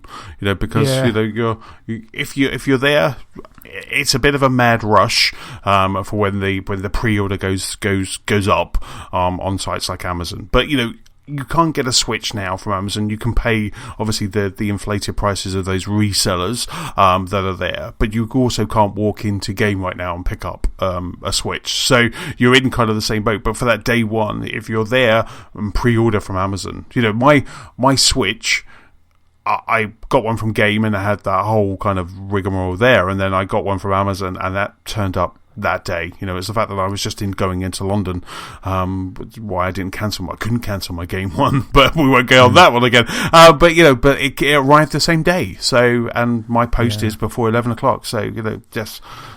And you're protected so much because you not only have you got your sort of distance buying protection laws protecting you from buying on the internet, but you can't beat Amazon's return policy. No. There would. I don't think you'd be getting. We can't refund your deposit from Amazon. Would we? You wouldn't have to put a deposit down for starters. I'm a bit of a convert for bricks and mortar stores at the moment. If I was going to buy a Switch, I'd go to Smith's Toys. Right. It's awesome. I'm liking Smith's Toys because they had Switches on day of release. I nearly bought one. Right. And I was impressed with that. I thought, that's okay. But I'm trying to keep away from there at the moment because I think the next time I go in and they've got stock, I might crumble. So I probably should avoid Smith's Toys, really. Or next week it'll be like, I got a Switch.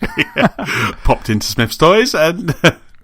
Yeah, so anyway, back to Mass Effect Andromeda. Yes. Sales must have been okay enough to hit number 1, but then less than Mass Effect 3. We don't know the whole picture because of digital. We'll see what happens. I wonder what will happen in the future, whether we'll get a Mass Effect 4. Andromeda was made... They were very specific that this was just a spin-off, a test maybe. I don't know what they'll do. Whether they may leave it. They may think, it's caused such an uproar, we'll leave it. I suppose it'll come down to the money. If it's profitable, they'll make another one. If it wasn't, they'll think twice. Or they'll give it to one of their higher tiered teams. But talking about that side of things, a guy called Jonathan Cooper who works with Naughty Dog, but he worked on Mass Effect 1, wrote a string of tweets giving his view of what was going on with the animations that were getting a lot of stick in Andromeda. Right. So it's quite interesting because his view is from somebody that knows how it works from the inside, and I didn't know what he says. I'll put this link. It's a NeoGAF thread that shows the string of tweets, so I'll put this link in the show notes. But it's really interesting because I think a lot of people, including myself, and you may not have thought this, but I thought that all the animations were sort of done by artists and worked on, and sort of manually done. Yeah, manually worked on. Mm-hmm. Did you think that? Well, did you not even think about it? Well, no, I did. I mean, obviously, when you have somewhere that's such heavily customized as Mass Effect, I always kind of think that they almost put that template there. So when they're rendering or when they're doing a cutscene, they have to overlay your character on there. So it's almost like, well, the eyebrows are tagged here, and the eyes are tagged here, and the mouth is tagged. So that's kind of why sometimes it looks a bit skewy when you have these big open worlds with customizable characters. But I sort of thought that those markers would be. I sort of thought, and this seems like unrealistic after reading this, and I'll get to the point I'm getting to in a minute. But I just thought that those anchors for each point would have been moved manually by someone to within the remit of the scene that was going on at the time. So somebody would have gone through every scene and sort of manually done that. Oh. And I thought, I didn't realise that. Oh, no, they could never do that because there's like infinite possibilities, isn't there? Well, I just thought that was the way it was done. I mean, I actually never even thought about it until Mass Effect Andromeda because there was such a big hoo-ha about the animations. And because people were blaming the animators, and I was kind of like, well, I didn't really think of it. But I think in the back of my mind when I thought that some artists, the animators would work through it. I don't know. But anyway, this guy, who's with Naughty Dog now but worked on the first Mass Effect game, tweeted to just set the record straight really on what happens. And he said that animating an RPG is a massive undertaking, and it's a lot different than a scripted game like Uncharted. So making comparisons are quite unfair because he says every encounter in Uncharted is unique and highly controlled. He says it's because they create a highly authored. Absolutely. They create highly authored linear stories with bespoke animation. So that makes sense, doesn't it? Yes. It's very linear. It's very controlled, and it's directed to tell one story, which you don't really have any choice in. So that makes a shorter experience, which means they can work harder or they've got more time for that sort of thing. So he says, conversely, RPGs offer a magnitude more volume of content and, importantly, player and story choice. So it comes down to quantity versus quality trade-off. In Mass Effect 1, he said they had 8 hours of facial performance. In Horizon Zero Dawn, they had about 15 hours of facial performance, and players' expectations have only grown, probably because of the quality. You get used to it and you expect that. As such, designers, not animators, but designers sequence pre-created animations together like DJs with samples and tracks. And he shows a screenshot, and it does look like the way that you'd mix sound together. Like it looks like a DJ's tool. And he goes on to say that it's sort of like an algorithm that they use that reacts to scripts, to the script in the scene, and that they basically leave that to do the work. Because it would be impossible, like you were saying then, to be able to go through every option of every animation in the whole game. It's just it's just ridiculous. It couldn't be done. So because of that, he says dialogues are separated into tiered quality levels based on importance and likelihood.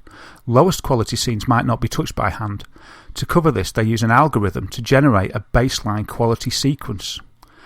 So Mass Effect 1 to 3, he said, populated default body talking movement, lip sync and head movement based on the dialogue text. So that's pretty genius, isn't it, that it could do that?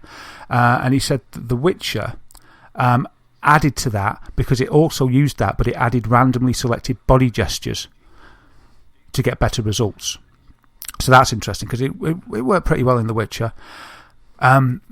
But he says that Andromeda, it looks like Andromeda seems to have lowered the quality of its base algorithm, resulting in that sort of face is tired kind of meme that's going around.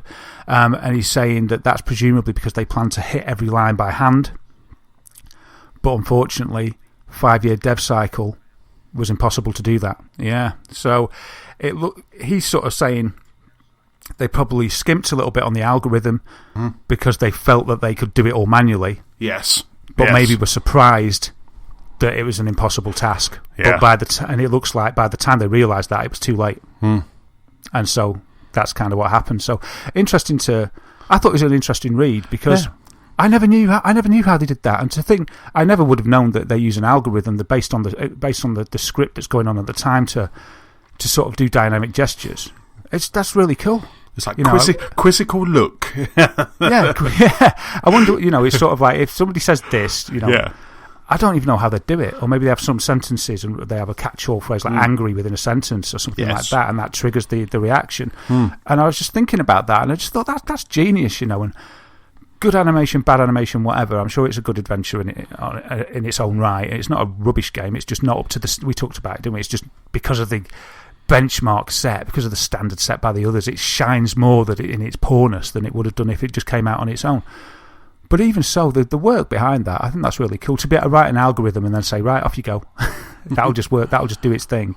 And it sounds like if they'd have known that they couldn't have hit it all by hand at the start or a bit earlier on, they could have maybe tweaked that algorithm. Because it works in The Witcher pretty well. It's probably not perfect, but it could have just been a little bit better, isn't it? A little bit more polish, eh? Yeah, exactly. I mean, and I guess that explains why the main quests in Mass Effect are kind of are better rendered than all of the side quests, because I think a lot of this kind of interesting character animation, I think that all comes up in kind of, it's more evident in the side missions rather than the main missions. Yeah, I noticed a little bit of that in Horizon Zero Dawn, if I'm honest. Right. Because the main story quests, because I remember I was moaning on the podcast saying, I was kind of like, yeah, it's a little bit janky on some of the side quests. And you said, yeah, but it looks good on the main bits, and then I paid more attention, and I was doing something, I did more of the main, because I'd just been side questing around, really. I hadn't been doing much of the main story. And I was doing the main story, and I was like, hold on a minute, this completely makes me sound like a fool on the podcast, because these all look amazing. But then if you wander off the beaten path a bit, and it looks less good, less polished, and that's probably because they let an algorithm take care of it rather than being manually crafted for impact with the main story. Absolutely. And I just never thought of it before. No, indeed. I mean, and I think they probably do that because the percentage of people that are probably going to hit that side mission probably dips to single figures as compared to the percentage of people that are going to go through the game. I mean, it's really interesting because one of the things that I've been looking at when Nicola was playing Lego Star Wars Force Awakens, all of the stuff like getting true Jedi on every single mission, finishing all of this from finishing all of that, it was down to like 3%. They were all rare achievements on the Xbox One because there's obviously only 3% had unlocked this, and as a game dev, that must, and as a project manager who has to kind of make the chop, you're like, okay, we'll do the side missions. If it's not working, guys, we need to get Mass Effect out, but let's just do the side missions that way rather than, and we'll just reap the consequences, and maybe it'll give us some good PR. Look at Assassin's Creed. What could go wrong? So, maybe it was something like that, because when you look at the statistics of how many people are actually going to play that side mission, do you worry about it? Obviously you worry about it, give it that, the attention that it needs, but not the full attention, and not delay the game because of it. There's an 80-20 rule that you're going to have to at some point say, nope, we've got to roll this out. We've got to release this product, so it has to go, and we'll either try and patch the rest or we'll just deal with the consequences. But it's really interesting, and like I say, it's really those. I know that it does it on the PlayStation and it does it on Steam as well. But just looking at the rare achievements, so you expect it when it's a brand new game, but when it's a game that's been out for a while, and suddenly you finish an achievement and it's still a rare one, and you're like, what? People haven't finished this game, and it's only 3% of people that own Star Wars Lego Force Awakens have got true Jedi on every single level. Wow. And that's easy to do. Oh, is it? I thought it was like really solid to do. Oh, no, it's really easy, especially if you start doing the multipliers as well. Your times 2, times 4, times 6. When you get up to times 8, all you have to do is pick up like one stud. You're a true Jedi, or a true wizard, or a true believer, or whatever it is. But it's very easy. But quick kind of quick sidetrack and quick kind of just cutting news, breaking news. And speaking of space operas. EA have just tweeted that Star Wars Battlefront 2 is coming this year. We all knew that. But you can get your first look at Star Wars Battlefront 2 at April the 15th at 2:30 p.m. Eastern Time, 11:30 Pacific, which is around about, don't shoot me, I'm doing this live, 6:30 GMT. And so that's going to be up on the 15th of April. AM or PM? PM. Yay, that's all right. So yeah. Wow, well done. Roving reporter Antony Chesson reporting in. So that is Star Wars Battlefront 2. Get the first look.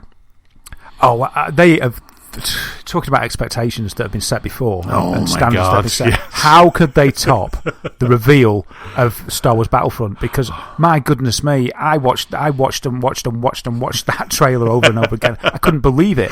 You're like, that's my childhood. Yeah. What? We're going to play this? Yeah. And now we're used to it. It's like 5 minutes onto the game. Me and you played it at EGX. We're like, we're used to it now. Yeah.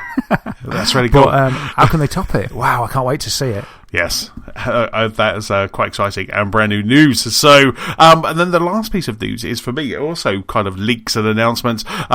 This week we got a leak to say that Call of Duty's next game, the game that's coming out this year, is going to be Call of Duty: WW2. It sounds like George Bush. It's like WW2. WW2, World War Squared, is coming out. Call of Duty World War Squared is, sources have yet to confirm, this was an article that was up on Eurogamer, but the next Call of Duty is going to be a kind of back to roots, if you will, for Call of Duty and go back to World War II. So this year, the game's going to be developed by Sledgehammer Games, so it's Sledgehammer's year. So we last saw them in, 2014 with Advanced Warfare. So they are the ones that could be potentially involved in Call of Duty World War Squared. Wow, you know what? They could remake Call of Duty 2 for me. Yes, I'd be happy with that. Yeah. In a Frostbite sort of engine, whatever engine they use. Yep. And because I've sort of forgotten it, but I remember some of the poignant bits, and I would love to relive those in the game again. I'd love that. I think I'd be more up for buying that than Modern Warfare 4, Modern Warfare, whatever the remaster, Modern Warfare Remastered. Yes, just Modern Warfare, wasn't it? Yeah. Yeah. It's quite interesting because Michael Condrey, the Eurogamer article notes that Michael Condrey, who is the co-founder of Sledgehammer Games, previously expressed an interest in making a World War II game. He said, a next-generation game with the latest production values and robustness in a World War II setting like Band of Brothers would be amazing. So maybe he was already thinking about that back in 2014. Yeah. I think it'd do them some good.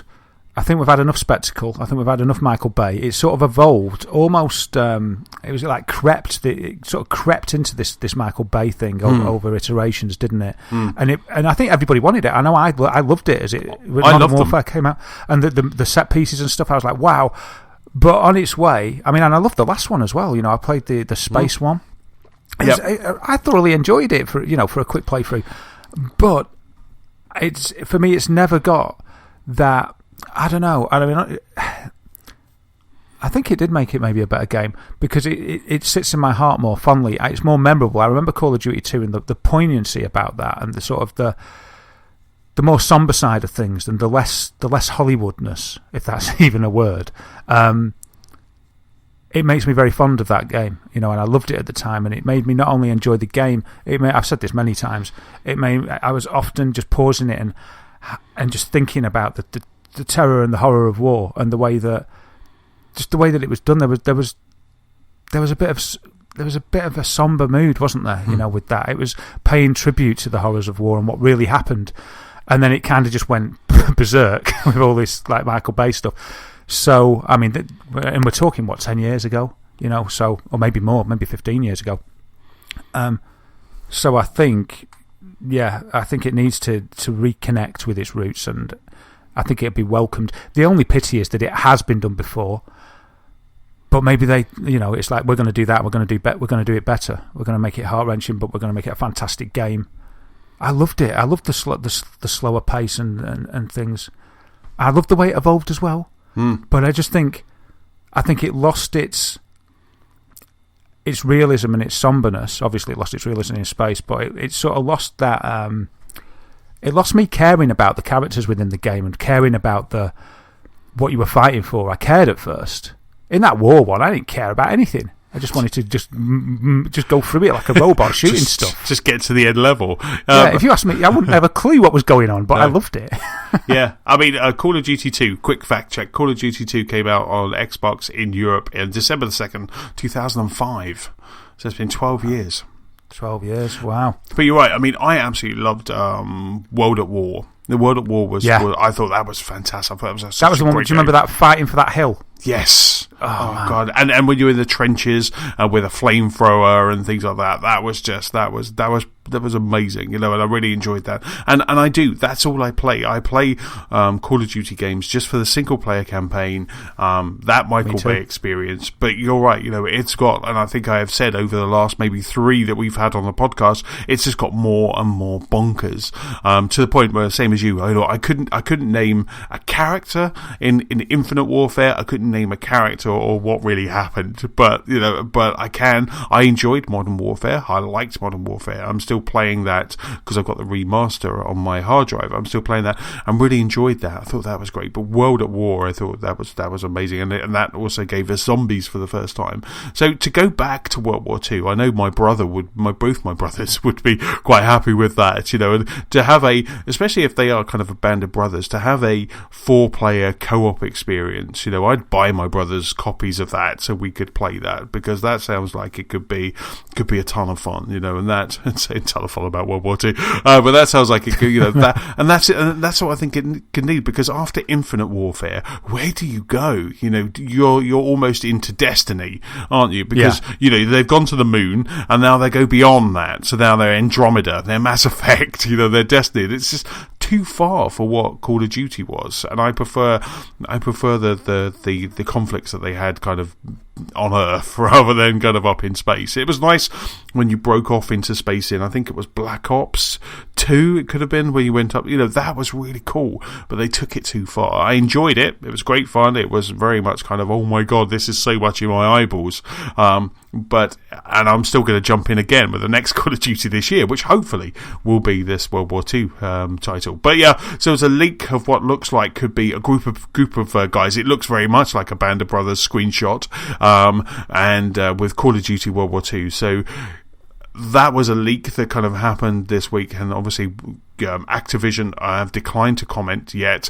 I just had a quick check on Twitter just to see if there was anything that had come up, because last week, the week before, we had the same thing with Destiny. So we had a leak of Destiny 2, and someone took a picture of a poster very similar to this, and then Activision and Bungie kind of got very quick, and they jumped on to Twitter to say, yep, here you go, here's Destiny 2, Destiny 2's coming. And then we had a trailer. I think we've got a full announcement trailer happening tomorrow for Destiny 2, so keep an eye on kind of Bungie and Activision's Twitter or social media if you want to check out the new trailer.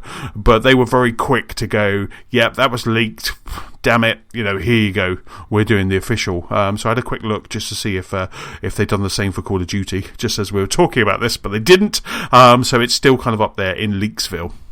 No, that's cool. I mean, I'm pretty excited. I think the point is that I'd look forward to a revisit to the grittiness of the game from the original. I wonder where they go from there, though. Do you think this is to be a soft reset, and they'd just follow the same path? 12 years from now, we'll have just had the space one, and then we'll be saying, it's World War II, and we'll be like, they go too far. 2027. Yeah, they go too far, and then they just reset, and then they go back again. And one of the things you can't say, you can't say that they've made this decision because of Battlefield 1, because with Call of Duty games, they're being made for 3 years. So since Sledgehammer finished since they finished their last game, which was back in 2014, they've been working on this game. So this was something that they've obviously been thinking about. So it's just luck. It's just serendipitousness that they're there now. Battlefield 1 made such a big splash last year. Yeah, I'm with you. I love the games. I'm playing for a quick playthrough now, but it'd be great to reconnect with something with a bit more depth. So yeah, looking forward to that. We've also got Chris Nolan's Dunkirk as well, haven't we? So it's definitely it might be a good time to have a World War II shooter. Yeah, absolutely. What was the game that came out about the same time as the space one, Infinite Warfare? And it was a shoot 'em up game because there was two shooters at the same time. You played it and liked it. I liked it too. Was it Titanfall? Titanfall 2. That was it. Titanfall 2. Yes. Yeah, because it had a single player campaign, didn't it? Yeah, yes. That was it. Yes. Yeah, that was cool. Anyway, sorry, it was just on my mind then because I've got a link with Infinite Warfare and Titanfall 2, and I was like, "What? It wasn't Titanfall. That's ancient. It was Titanfall 2." So yeah, that's really exciting news, and yeah, hopefully we won't all be like, "Oh, not another Call of Duty," and we'll be like, "Oh wow, look at this."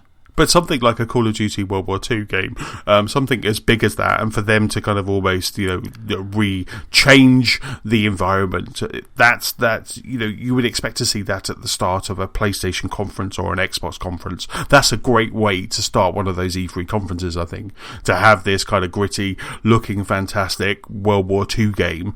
That's definitely a way to start PlayStation's conference, because Call of Duty's over in PlayStation now, isn't it? Well, it was with the last game. You got all the DLC first, didn't you, on the PlayStation? Yeah, and they're no stranger to that. They've opened other conferences. I think might have been Modern Warfare, one of them. I think maybe Modern Warfare 1, and they opened with that the sea mission where they were in the sea, and then they put the bombs on the submarine, and then they entered the submarine, and then they left the submarine on like a jet ski or something. It was like that was incredible. Incredible. Yeah, incredible. And I love E3. I hope so, because it's always You're a good like, I start. love E3. You're punching the sky. Right. And that's it on that hyper note. That is it for our regular news. It's now time to head over to the VR news desk for the latest in VR. VR desk. Welcome to the VR desk. Here we are. I've got quite a few points of VR to mention to you tonight, Anthony. 5, in fact. What? Can you believe it? 5 pieces of VR news. 5 juicy morsels of news. I could barely contain myself when I was looking for these. And there was more. I had to close some tabs. I was thinking, crikey. If we go long on the main pod, I was thinking, and I've got like 10 things to talk about at the VR desk, we'll be like, oh no. Or I'll be going... There should be a statutory rule that you never allow more than 5. 5 might be too much. 5 might be too much. We'll see how it goes. Some of them's quick, like the first one. And that is just that the HTC Vive tracker that we've talked about, that's the peripheral that you can get for the Vive, that you basically stick on anything, and it'll bring it into the game, as long as the developers put it in the game for you, is available now to everybody, not just developers. £99, 99 pence, as we have revealed previously, with shipping and tax looking at £14.40 on top, bringing it to around about £115 for this peripheral, which is pricey, so we'll have to see what the developer take is like that. Now, we spoke before about it, and Vive were inundated with developer requests for this piece of hardware, but I've yet to really see much of the use of it that would make me rush out and get one. I've seen it on guns, which is all well and good, but I think it'll take more than just a few plastic 3D printed guns to make me want to get this peripheral.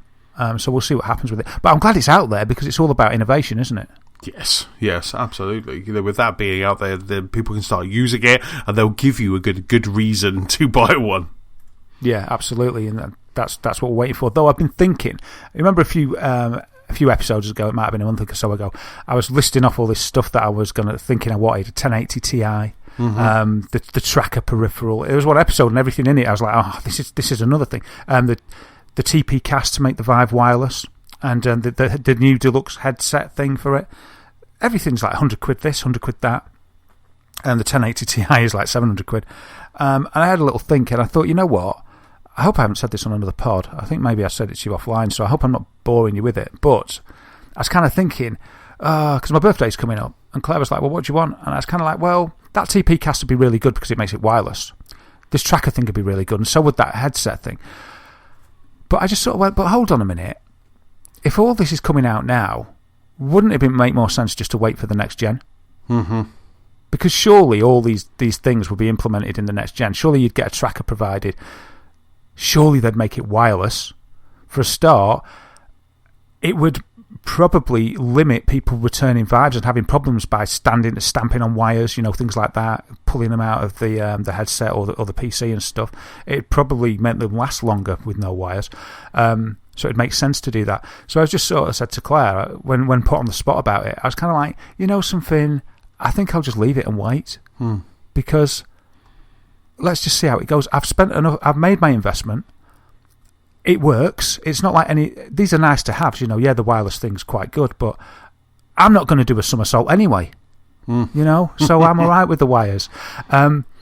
So I just thought, personally, I'll just wait and see what happens. I'm not going to go buying the tracker. I'm not going to go getting the TP cast. If I get one to review, that's different. But I just sort of think I've made my investment in the Vive for VR for 2017, the year of VR. You've bought your PSVR headset. We've both jumped in there, and got a headset to see what it's like. Mm-hmm. And I'm just kind of, I don't feel the need to invest more really at the time. I'm glad these peripherals are coming out, and I'm really glad that developers are really eager to develop with them. But I think as a consumer, I'm just going to wait and see what Vive 2, PSVR 2, Oculus 2, etc. is like, and watch these innovations get added to the future generations. Yes. I think yeah. So yeah, I was just thought I'd add that. So the tracker's out. I don't know what other people think. I don't know what other people think that would have a Vive. What would you think? I mean, you've invested in your PSVR, and it's not a small amount of money. So you've invested quite a bit in it. What would you think if, say, a wireless solution came out and it was about, I think it's about £250? Would you stay put, or would you get it? I think I would, right now, because of the amount of usage that I'm getting out of my PSVR, I think I would stay put. Because, it takes 2 seconds. It takes 2 seconds for me to just set it up. The room is set, so all I need to do is just quickly get the cables out and plug them straight in. Everything's sitting there ready, so I don't have to worry about it. So it only takes a while to do it. I've had no problems with it. If I was using PlayStation VR every single day and was just always using it and loving it, then maybe I would think about kind of going, actually, do you know what, I'd buy that. But you're absolutely right, because what you're seeing here, these are all kind of early adopter add-ons. These are all early adopter accessories that at some point are either going to improve or they're going to be bundled into that HMD. I think the next PSVR that I buy, or the next VR that I buy, has to be a wireless one, because you can see that coming. You can see that's coming quicker than both you and I actually thought. But I would wait now. So it is kind of like the next time that I'd buy a HMD would be a wireless HMD. Yeah, I'm the same. I think that probably the wireless solutions will still be tethered to something more powerful. If you want, the sort of high-end experience, like a PlayStation or a PC.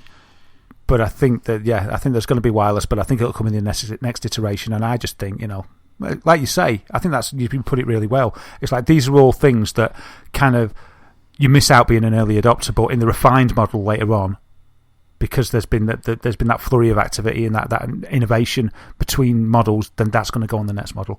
So I don't really understand the point. I'll buy all that for mine. For instance, if I bought all this stuff for mine, and then they bring out the next one, I'll be out of date, but I'll have spent almost the price of the new one on peripherals. So I just sort of think... Yeah, absolutely. And for me, I'm not going to spend another penny on PlayStation VR until Sony sorts out that switch that I have to have in between my PlayStation and the VR so I can get HDR. Until they sort that out, whether it's they bring out a switch for me to have or some kind of, though they change that box, that's kind of, that needs addressing. That needs addressing, and it needs to be addressed sooner rather than later, because that would stop me from buying another one, because it's such a faff, and it makes my AV cabinet look messy. It makes it look messy. That kills me. It's a massive bugbear, that. Oh, it really is. Sony, you're going to get short shrift if you don't sort that out. It was it was unbelievable that they missed it, if they did indeed miss it, or just didn't bother doing it on this iteration. There's no way that they could miss it on the next iteration, especially that the HDR 4K TVs will be a lot more commonplace. But that's not an excuse. The kind of people that are buying PSVR, you would think, are the kind of people that would, have a 4K telly and stuff. It's just not good, is it? So yeah, that definitely needs sorting. I mean, that cost you an extra couple of £100, didn't it? No, I didn't get the one that Stuart was showing me. I got the one that cost it was an extra £60. Okay, but it's not so much that. Still £60. It's the faff. I like it. If I want to play, I have to make sure that the PlayStation Switch, the VR Switch, is unplugged, because the Switch that I have, there's no way of actually going, I want you to go to input 2, so I have to make sure there is no input 2. So it stops me from having to pull out the PlayStation Pro and put the wires in the back. It stops that, which is fantastic, because I was worried every time I did that. So it stops that. But you've already got an extra box on top of your PlayStation for the VR, and then you've got another... First world problems, but then you've got another one, and then all those wires that come with it. It's just, it's crazy. It is crazy, and it pushes against what you want. As you want it to be clean, shiny, new technology. You're jumping in, you're there as an early adopter, and you want it to be elegant. There's an expectation there, and that oversight. Yeah, it is first world problem, but it's like, it just tarnishes the whole effect. Indeed, I have a Sony TV with a PlayStation 4 Pro with a Sony a PlayStation VR.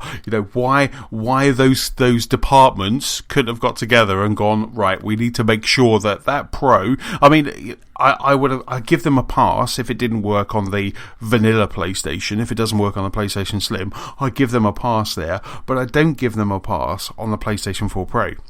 That should have been in the Pro. Absolutely. Have you written a strongly worded letter to Shuhei Yoshida yet? No, but I really should. That's next on your list. If I'm pushing through with Vive, you need to be pushing through for this. Well, I'll attack my blemish. If they don't fix my blemish, I'm never playing it again. I'm going to close the VR desk down, throw it out, burn it. So for your birthday, you should be getting a Nintendo Switch then. It could be by default. Smith's Toys, the whims are coming. Games of the Lost Spark, spotted by Smith's Toys. I don't know. So moving on anyway. So the Vive Tracker's available now. Awesome. Next thing, talking about PSVR, we've got there was an update, wasn't there, for the media player for Sony's console. It added 4K support for the PS4 Pro, and that's also going to include the playback of 4K VR videos in PSVR. Wow. So, I mean, you checked out the 3D video, didn't you, on your PSVR, and you said that was pretty cool. I did. Liked it. Enjoyed it. Yeah, so now you'll be able to save 4K videos in MP4 format onto a USB stick, and you'll be able to access it and watch it on your PSVR. And obviously the resolution of your PSVR is only 1080, but it'll look really sharp because it'll do that sort of super sampling thing. Oh, right, okay. Because it'll condense that 4K down into 1080, which will result in you seeing a clearer picture. Oh, right. So if you get the chance, you should download some, if you might have some 4K video on your laptop. Pop it on a USB stick and have a look on PSVR. I'd love to hear what it's like, and if there's and how different it looks from what you're used to, because it might look really good. Yeah, I accept that task, and I will report back next week. Brilliant. It'll also do 360 4K footage. Wow. So I think there's 4K 360 videos on YouTube, so you can probably download them from there, or there'll be other sites to do 360 4K footage, like in the ocean or whatever, and you can have a look round. So not just watching something, in that 2D space. I mean, it'd probably be a big download size, but yeah, if you've got the time, you get a 360 one, and you'd be able to look all around in 4K. That sounds, but 4K sort of downsized to 1080. But even so, it might be quite enjoyable, might be pretty cool. Yeah, so it sounds, that's something you can try, and that update, that's out. That's out, so you'll be able to enjoy that now, he says, checking the date. Yes, it is out. It came out yesterday on the 28th. So yeah, that's really cool. maybe I'll get some 4K footage on a USB stick and play it through my PS4 Pro just to see what that's like as well. And maybe with the advent of that, maybe they'll update YouTube to do HDR as well. But I think that's down to the app. I don't think Sony can change that. I think that's down to YouTube changing it for Sony. Right. I think it's sort of the people that provide the app make the change, which makes it difficult because, like all different TVs and consoles, the YouTube app could provide different specifications for everything. Like on PS4 Pro, you don't get HDR. Do you get 4K on the PS4 Pro? I think you do. You get 4K video, but we found out on the Xbox One S that that YouTube didn't stretch to 4K. Do you remember that little experiment we did? Yes. Yeah. Indeed. And on my TV, with the YouTube app, does 4K, but it doesn't do HDR. But I'm not sure if... Yeah, I think YouTube actually does do HDR, but my Samsung app... You're laughing thinking, Samsung peasant. Doesn't do HDR on YouTube, but it does 4K. Just like it's not catching on fire and blowing up on you. Thanks for that. So yeah, that's the PS4 getting a media player update with 4K support, which is very good news for people with 4K TV or with a PSVR, because you can look at better quality video on it, either 2D or 360, or indeed maybe you can get 4K 3D. I don't know. That doesn't exist, does it? I don't know. Is there not a 4K 3D film? No, none of the Ultra HDR films are 3D. Because we haven't got space on the disc for the extra layer. Yes, and that a lot of the 4K TVs don't support 3D as well. I know the manufacturers decided nobody wanted it, didn't they? What's your standpoint? Do you like 3D? Do you not like 3D? Or are you not bothered about it? You have it, or give it or take it, you don't care? I like 3D. I'm in the I like 3D camp, and I know I'm here on my own with my glasses on. But at the cinema, I like it. I quite like it too. A lot of people say, if you go to IMAX 3D, you get that kind of, it's a little bit brighter. Because a lot of people say it dulls the colours, but I never kind of have that problem. I used to love it at home in my previous 4K TV, because 4K, the upscaling that you got on the 4K TV with 3D meant that it was brighter, that meant that it wasn't fuzzy or anything like that. And I had glasses that I could use in the cinema, so I had a big old sandwich bag full of glasses, some Sony, a lot from the cinema, and that was fantastic. And then I got my brand new TV, and it turned into the ones that you have to buy that are about 60 quid. I'm sure I mentioned this on the pod before, and it was like the active or passive. So that means that if I had 6 people in my house, watching a 3D movie, I'd have to pay about 400 quid just to get 3D glasses for everyone. So so I haven't, and my kind of my flagship 4K TV never came with any glasses. So I haven't bought any. So I haven't bought any. So that's why I was quite excited that PlayStation VR, because I have a whole catalogue, all of the Marvel films that have happened so far, from Iron Man 1 all the way up to, I guess, the one before Doctor Strange, Civil War. All of those have been 3D Blu-rays. Oh wow, cool. My TV does 3D. I don't know if I mentioned it to you, it's got 3D on there. When I first got it, I put Avatar on, because that's the only film I've got in 3D. 1080, as you said, you've already said that there's no 4K that do it. I got 2 pairs of glasses with it. It was absolutely amazing. It was so amazing that we turned it off because we couldn't watch the film, because we were too busy just going, that's amazing. we couldn't settle down. Yeah. We were too giddy. In the end, we just turned it off. We were like, I can't watch this. It's too good. So I really like it, but for the reason I just said, I haven't really watched much in it, because I can't concentrate on anything that's like going, wow. And then I was too busy looking for Judder and stuff, but it was really good. I tried them again, but the batteries would run out.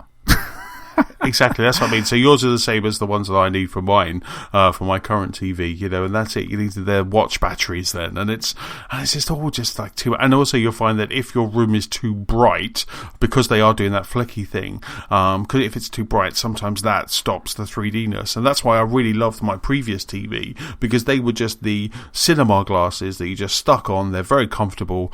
And everyone could enjoy 3D. Nicola hates I can't remember which one it is, passive or active, but Nicola must be active, because it's doing something, and yeah. Passive doesn't do anything, so it must be active with the battery. Nicola hates that active one as well, because she thinks she can kind of feel that flickering as well, and they're bigger glasses, where the other ones are quite and nice. They're heavier. Yeah, exactly. They're heavier as well. So so there was all of those kind of things.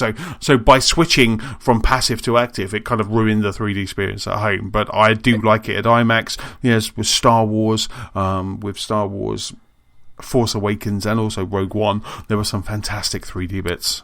Is it supposed to be a better 3D with the active because it needs a battery? Is that supposed to be better? I don't know. I don't know. Is there no difference in the quality? Why is there two standards? There must be pros and cons. I've never looked into it. In all of my 3D, I've gone from active, which was my Panasonic, which was active, and I could only ever play that at night, but that was fantastic, and I played a whole Call of Duty in 3D. I played the Batman Arkham in 3D. I played a Gears of War in 3D, and they were amazing, and they were active. But yeah, no, maybe it's better. But I think the passive with 4K on a 4K TV was amazing, was stunning. Wow, cool. Well, thanks for that. I think that 3D is pretty good, and it's a shame that a lot of the new TVs seem to have dropped it. But maybe there's just not the take up. So me and you were lucky to have sort of newish. I mean, yours is newer than mine. If yours does to 3D, I think you're quite lucky because they're dropping it from a lot of models. So if you like 3D, even though you don't use it, so it doesn't really matter. So the next thing we've got is Amazon is giving us the future of VR. They've discovered it. We didn't know what it was. And what it is it's furniture. What? Furniture is the future of VR. Furniture sales. The New York Times said that they've got knowledge of discussions of at the Amazon retail giant looking to create physical furniture stores. And here's the VR bit, here's the good bit. What you'll do, and it's like, oh wow, this would really work well, is you'd sit at home and they're looking at VR and AR. So when you're in the shop, maybe you just happen to have a rendered map of your lounge in your pocket on USB stick, which you kind of plug in and then put a VR headset on, sit on the couch and see how you would feel on that couch and set it up in your room, which is pretty cool. But better than that, at home with the AR, you could browse the shop first before you go. In fact, I don't think you'd even need a bricks and mortar store with this. Now, there's very little information about what they're actually thinking, but this is kind of the gist of it.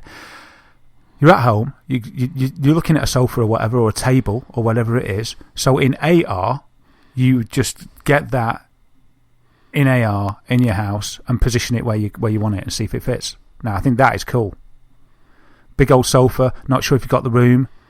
You just sort of bring the AR, overlay it onto reality, move it round your lounge, 360 it, without two big men sweating and umping it about. You can just swivel it round, put it in that corner, Does it work? Does it fit?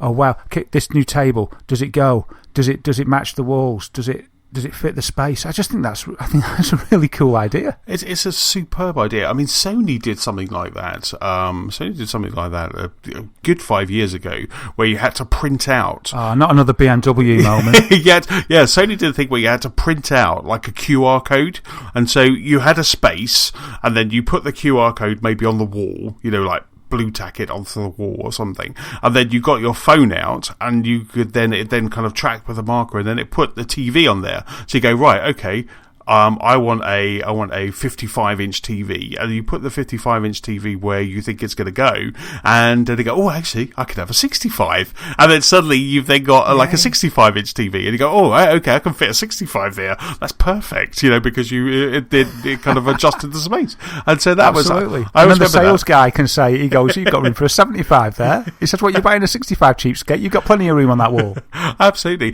And speaking of kind of all of the kind of furniture and stuff, it's really interesting because Stuart from Just Add Popcorn, he tweeted something out the other day which I went to talk to you about. I meant to send it on to you, which was he's creating a movie room for a customer of his, like a big old kind of movie room, and he almost had like a VR space that you could walk around. It was all like 3D rendered, that you could kind of have a look at, and it could take you through kind of what he's thinking about building for this customer. And I was like, how cool is that? Just like a whole house, not only just the movie room with Stuart and stuff, but you could do like a whole house, and then similar to this, and you could start popping real world items into that, and then see exactly like you say, see if that sofa matches. Yeah, so if you're buying a house, could you go through the catalogue? I haven't bought a brand new house, but I believe for people that have, you go through a catalogue, you pick the cabinets and all the rest of it. You could basically walk through the house, couldn't you? Yeah. you know, and in the lounge. And you could, if you were getting an extension, the architect could, instead of just drawing up the plans, exactly, you could go in that extension and have a look, and you think, oh, I didn't think of that. Yeah, we best not have that there. Do you know what I mean? That'd be so good. Yeah, exactly. And this is one of the things that Stuart's offering, which is like building that movie room. But you're right, you know, because the sofa that we've just bought downstairs, I kind of went a bit kind of out there with the sofa, and I said, I really want that one, and Nicola was like, I love it, but I just don't think it's going to go. And we bought it kind of with that, oh, it might go, it might not, and it looks amazing. But if we'd have had that app that you were talking about there from Amazon, or being able to see it in VR, then Nicola would be able to go, oh yeah, actually that works okay. And then you make a confident purchase rather than going, hopefully we can send it back, you know, which is what we did when we ordered our sofa. Because the sofa shops are so massive. I remember when I bought mine, and it kind of just looked normal. It looked quite small. I got it in my lounge. It's massive. It's like, wow. It fit, luckily. But it's a massive sofa. And it's kind of, when you're in this acres of square footage with all sofas everywhere, and there's bigger ones around as well, it's kind of, you know, some of them look a bit smaller than they actually are in a little room. It's a bit like when you're at the TV shop, isn't it? The TVs don't look as big as they do when when you get them home. When you're getting sunburn from the screen. It's so bad, but it's like John Lewis at the moment, not an advert for John Lewis, but John Lewis have this any size, any fabric, any sofa. So you have a whole load of different designs of sofas. Then you have fabrics, and then you have different SKUs. So being able to, like you say, being able to go before you go to John Lewis, they say, right, take a couple of pictures of your room, and then bring that with you, and then we can then render what your room would look like, and then you could then kind of pop any sofa in, any size, any colour. Yeah, it's the way forward, isn't it? It's the way forward. It's the future of VR. Amazon are right. They're right. This is the killer app. Nicola would love that. Nicola would love I don't know a House app. I think is it House, the website. She would love that, you know, with VR. I think she would be able to walk through other people's houses and things. Yeah, Rightmove would be awesome if you could do that. Rightmove on VR. I think for what we've been messing about with games is not what VR's about. It's about buying sofas, about buying furniture and extensions and houses. Creating movie rooms. This is exactly what it's about. Stuart's he's riding the bleeding edge crest of the wave there. Absolutely. See, just that popcorn there, cutting edge. He's going to be snapped up by Amazon after this podcast. I can see it. He's going to get headhunted, but he'll resist. He'll resist because he's too far ahead. That's it. He's already cutting edge. He's already cutting edge. He don't need no Amazon to show him what to do. Brilliant. So that's furniture, the future of VR. Wow. Feet up.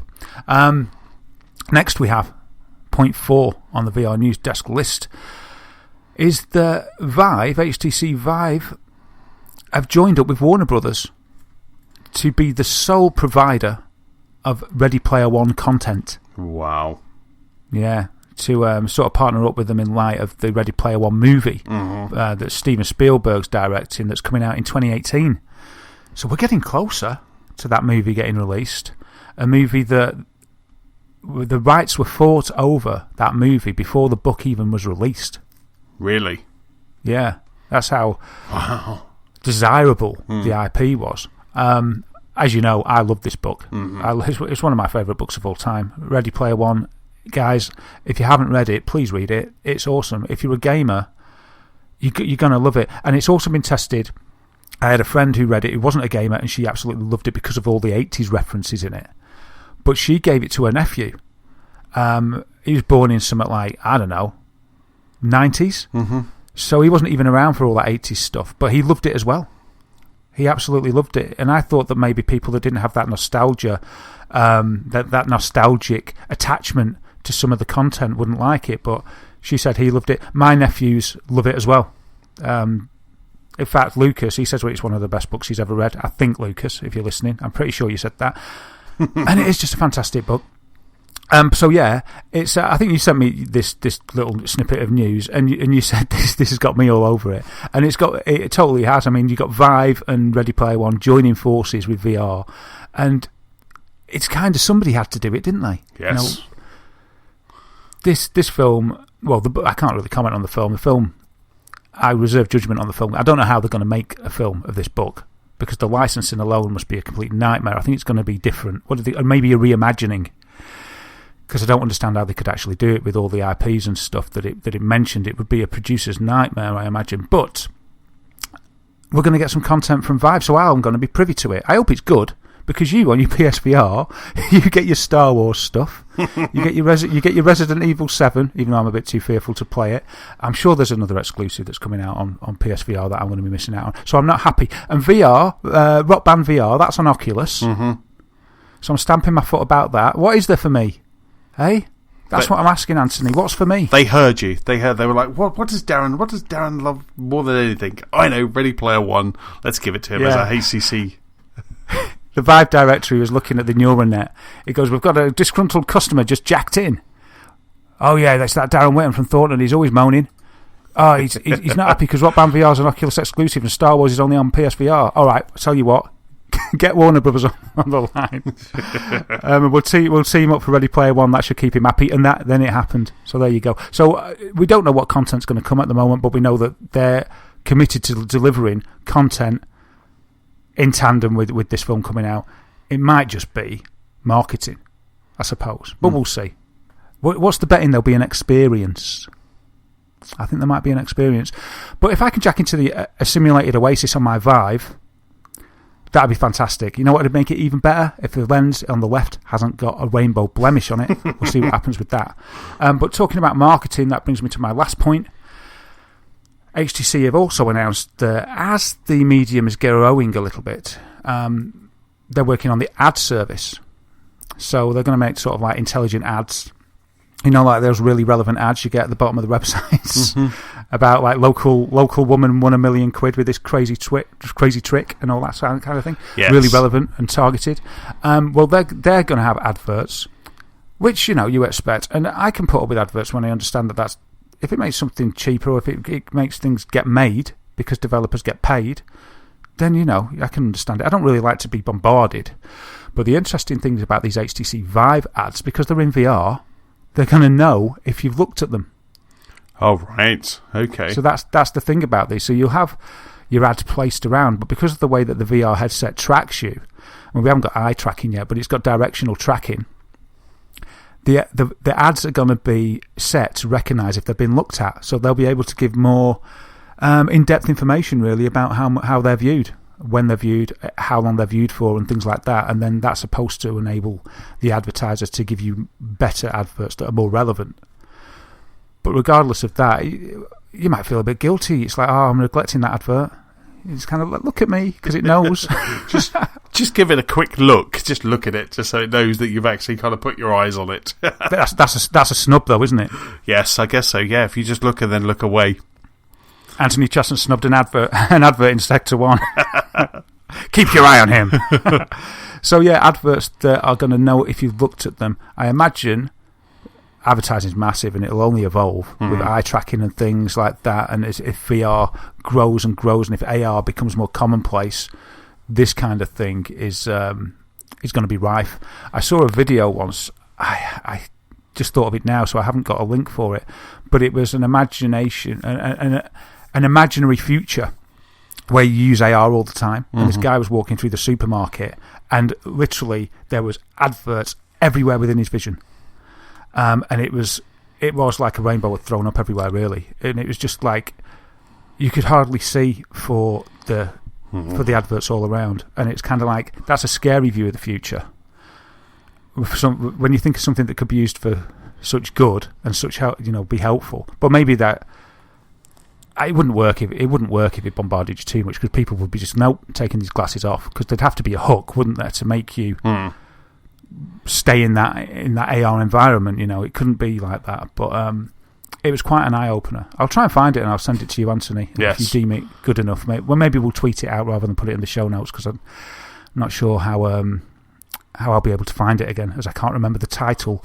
It was in Japanese, right, and it was months ago. But there you go. VR adverts will know if you've looked at them or not. So just bear that in mind the next time you get your headset on.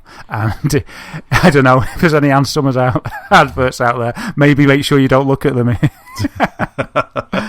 Holy moly. Right, and on that note, that's about it for this episode. Big thank you, as always, for listening. Don't forget, you can keep up with us and kind of find all those links that we're going to put in the show at gamersoflostspark.com. You can also find us on Facebook, on Twitter, we're at Lost Spark Pod. You can also find us on YouTube and the Gamers of Lost Spark PS4 and Xbox One Club. Darren, where can we find you online? Yeah, you can find me as Wythermator on PS4, Xbox One and Twitch, Daz a Gamer on YouTube, and at Daz Whittam on Twitter. Excellent stuff. For me, I am Chessman on Xbox Live and Nintendo Switch, PS-Chessman on the PlayStation Network, and Chessman UK on Twitter.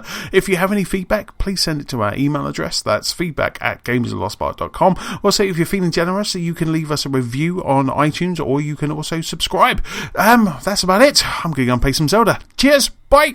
Bye.